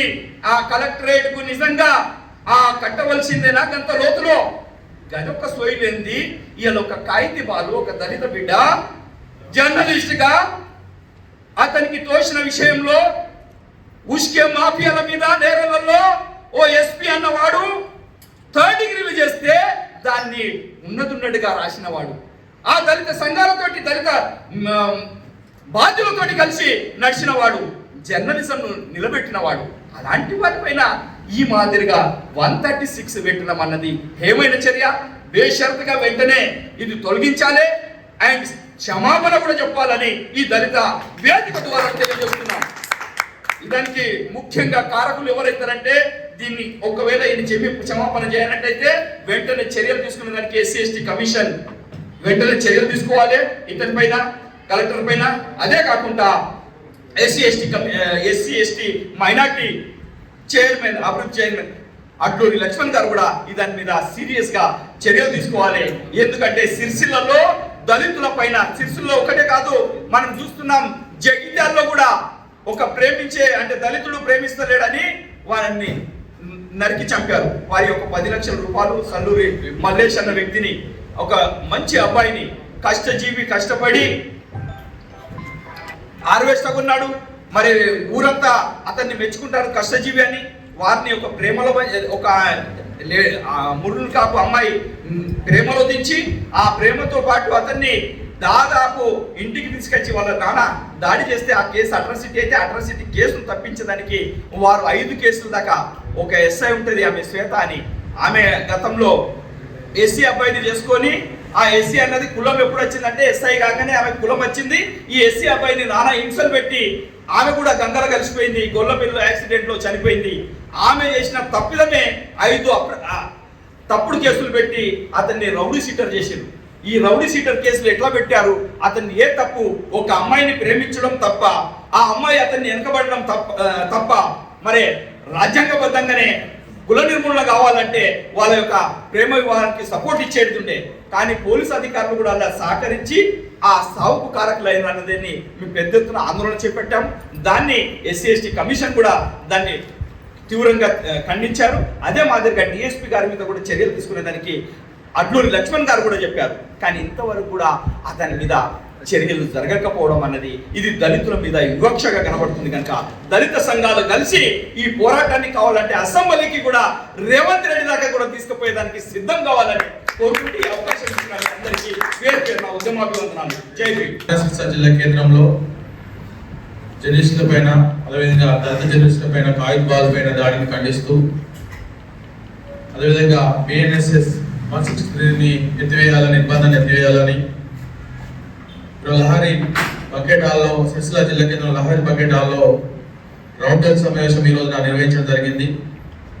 ఈ సమావేశానికి దళిత సంఘ నాయకులు, అదేవిధంగా అంబేద్కర్ సంఘ నాయకులు, అదేవిధంగా బీసీ సంఘ నాయకులు, మాల మహానాడు, ఎంఆర్పిఎస్, బిఎస్పి, బిఎల్ఎఫ్, బహుజన లెఫ్ట్ ఫ్రంట్ కు సంబంధించినటువంటి అందరూ కూడా, అదేవిధంగా ఇందులో అడ్వకేట్స్, అదేవిధంగా జర్నలిస్టులు, అదేవిధంగా వివిధ హోదాలు ఉన్నటువంటి నాయకులందరూ కూడా పాల్గొనడం జరిగింది. కావిత్ బాలకు కుటుంబానికి అండగా వారిపైన నిర్బంధాన్ని ఖండిస్తూ, అదేవిధంగా వారు ఈ రాజ్యాంగం చేసిన కుట్రలను మొత్తం కూడా చర్చించడం జరిగింది. ఈ చర్చలో భాగంగా ఈ నిర్బంధాన్ని ఎత్తివేయకపోతే భవిష్యత్తులో అనేక కార్యక్రమాలు ఈరోజు దళిత సంఘాలుగా, దళిత ఐక్య వేదికగా నిర్వహిస్తామని ఈ సందర్భంగా ఈ ప్రభుత్వాన్ని హెచ్చరించడం జరుగుతుంది. ఎందుకంటే ఒక దళిత నాయకులు సామాజికంగా, ఆర్థికంగా, రాజకీయంగా ముందుకెళ్ళద్దా అని మేము ఈ సందర్భంగా చర్చించుకున్నాము. వివిధ పార్టీలలో ఉన్నా కానీ మన ఏకైక జెండా దళిత అంబేద్కర్ జెండా అని ఈరోజు మేము ఒక ఏకపక్ష ధోరణికి రావడం జరిగింది. ఎందుకంటే టీఆర్ఎస్ మీద దాడి జరిగితే కాంగ్రెస్ వాళ్ళు స్పందించడం, కాంగ్రెస్ మీద దాడితే టీఆర్ఎస్ స్పందించడం, ఇవన్నీ కూడా ఈ జిల్లాలో నడుస్తుంది. దళిత మూవ్మెంట్ అనేది మొత్తం కూడా నిర్వీర్యం అవుతుంది. పెత్తందారులకు ఈరోజు ఒడిగం చేసి బానిసత్వంలోకి వెళ్ళే విధంగా ఈ దళిత ఉద్యమం అనేది నడుస్తుంది. కాబట్టి మేమందరం కూడా ఐక్యంగా ఉండడానికి కోసము 65 మంది ఈరోజు రౌండ్ టేబుల్ సమావేశానికి హాజరు కావడం జరిగింది. ఈ సమావేశం ఇద్దరితో ముగింపు కాదు, ఈరోజు ఆరంభం మాత్రమే. ఎందుకంటే ఈరోజు కాయిద్ బాల్ కావచ్చు, ఇద్దరు ఉన్నటువంటి జిల్లాలో ఉన్నటువంటి అడ్వకేట్స్ కావచ్చు, జర్నలిస్టులు కావచ్చు, ప్రజలు కావచ్చు, ఆ గ్రామాలలో, ఆ టౌన్లో కావచ్చు, ఆ ప్రాంతాలలో అనేక సమస్యలలో ఎదుర్కొంటున్నారు.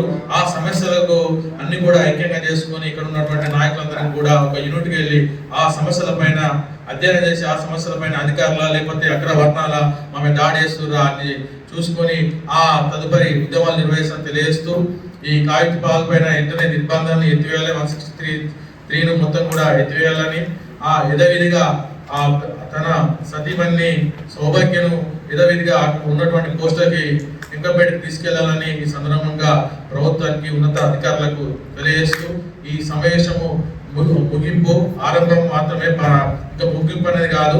భవిష్యత్ కార్యాచరణ ఈ 2-3 రోజుల్లో చెప్తామని ఈ సందర్భంగా పత్రికా విలేకరులకు తెలియజేస్తున్నాం. దళితుల ఐక్యత, మైనారిటీల ఐక్యత, మైనారిటీల ఐక్యత, దళితులపైన దాడిని ఖండిద్దాం. కాగిత బాల్ జర్నలిస్టులపై దాడిని వెంటనే 163 బిఎన్ఎస్ చట్టాన్ని వెంటనే ఖైదీ బాలు పైనకెళ్ళి దళితులతో చెలగాటమా, దళితులతో చెలగాటమా, దళితుల ఐక్యత, దళితుల ఐక్యత.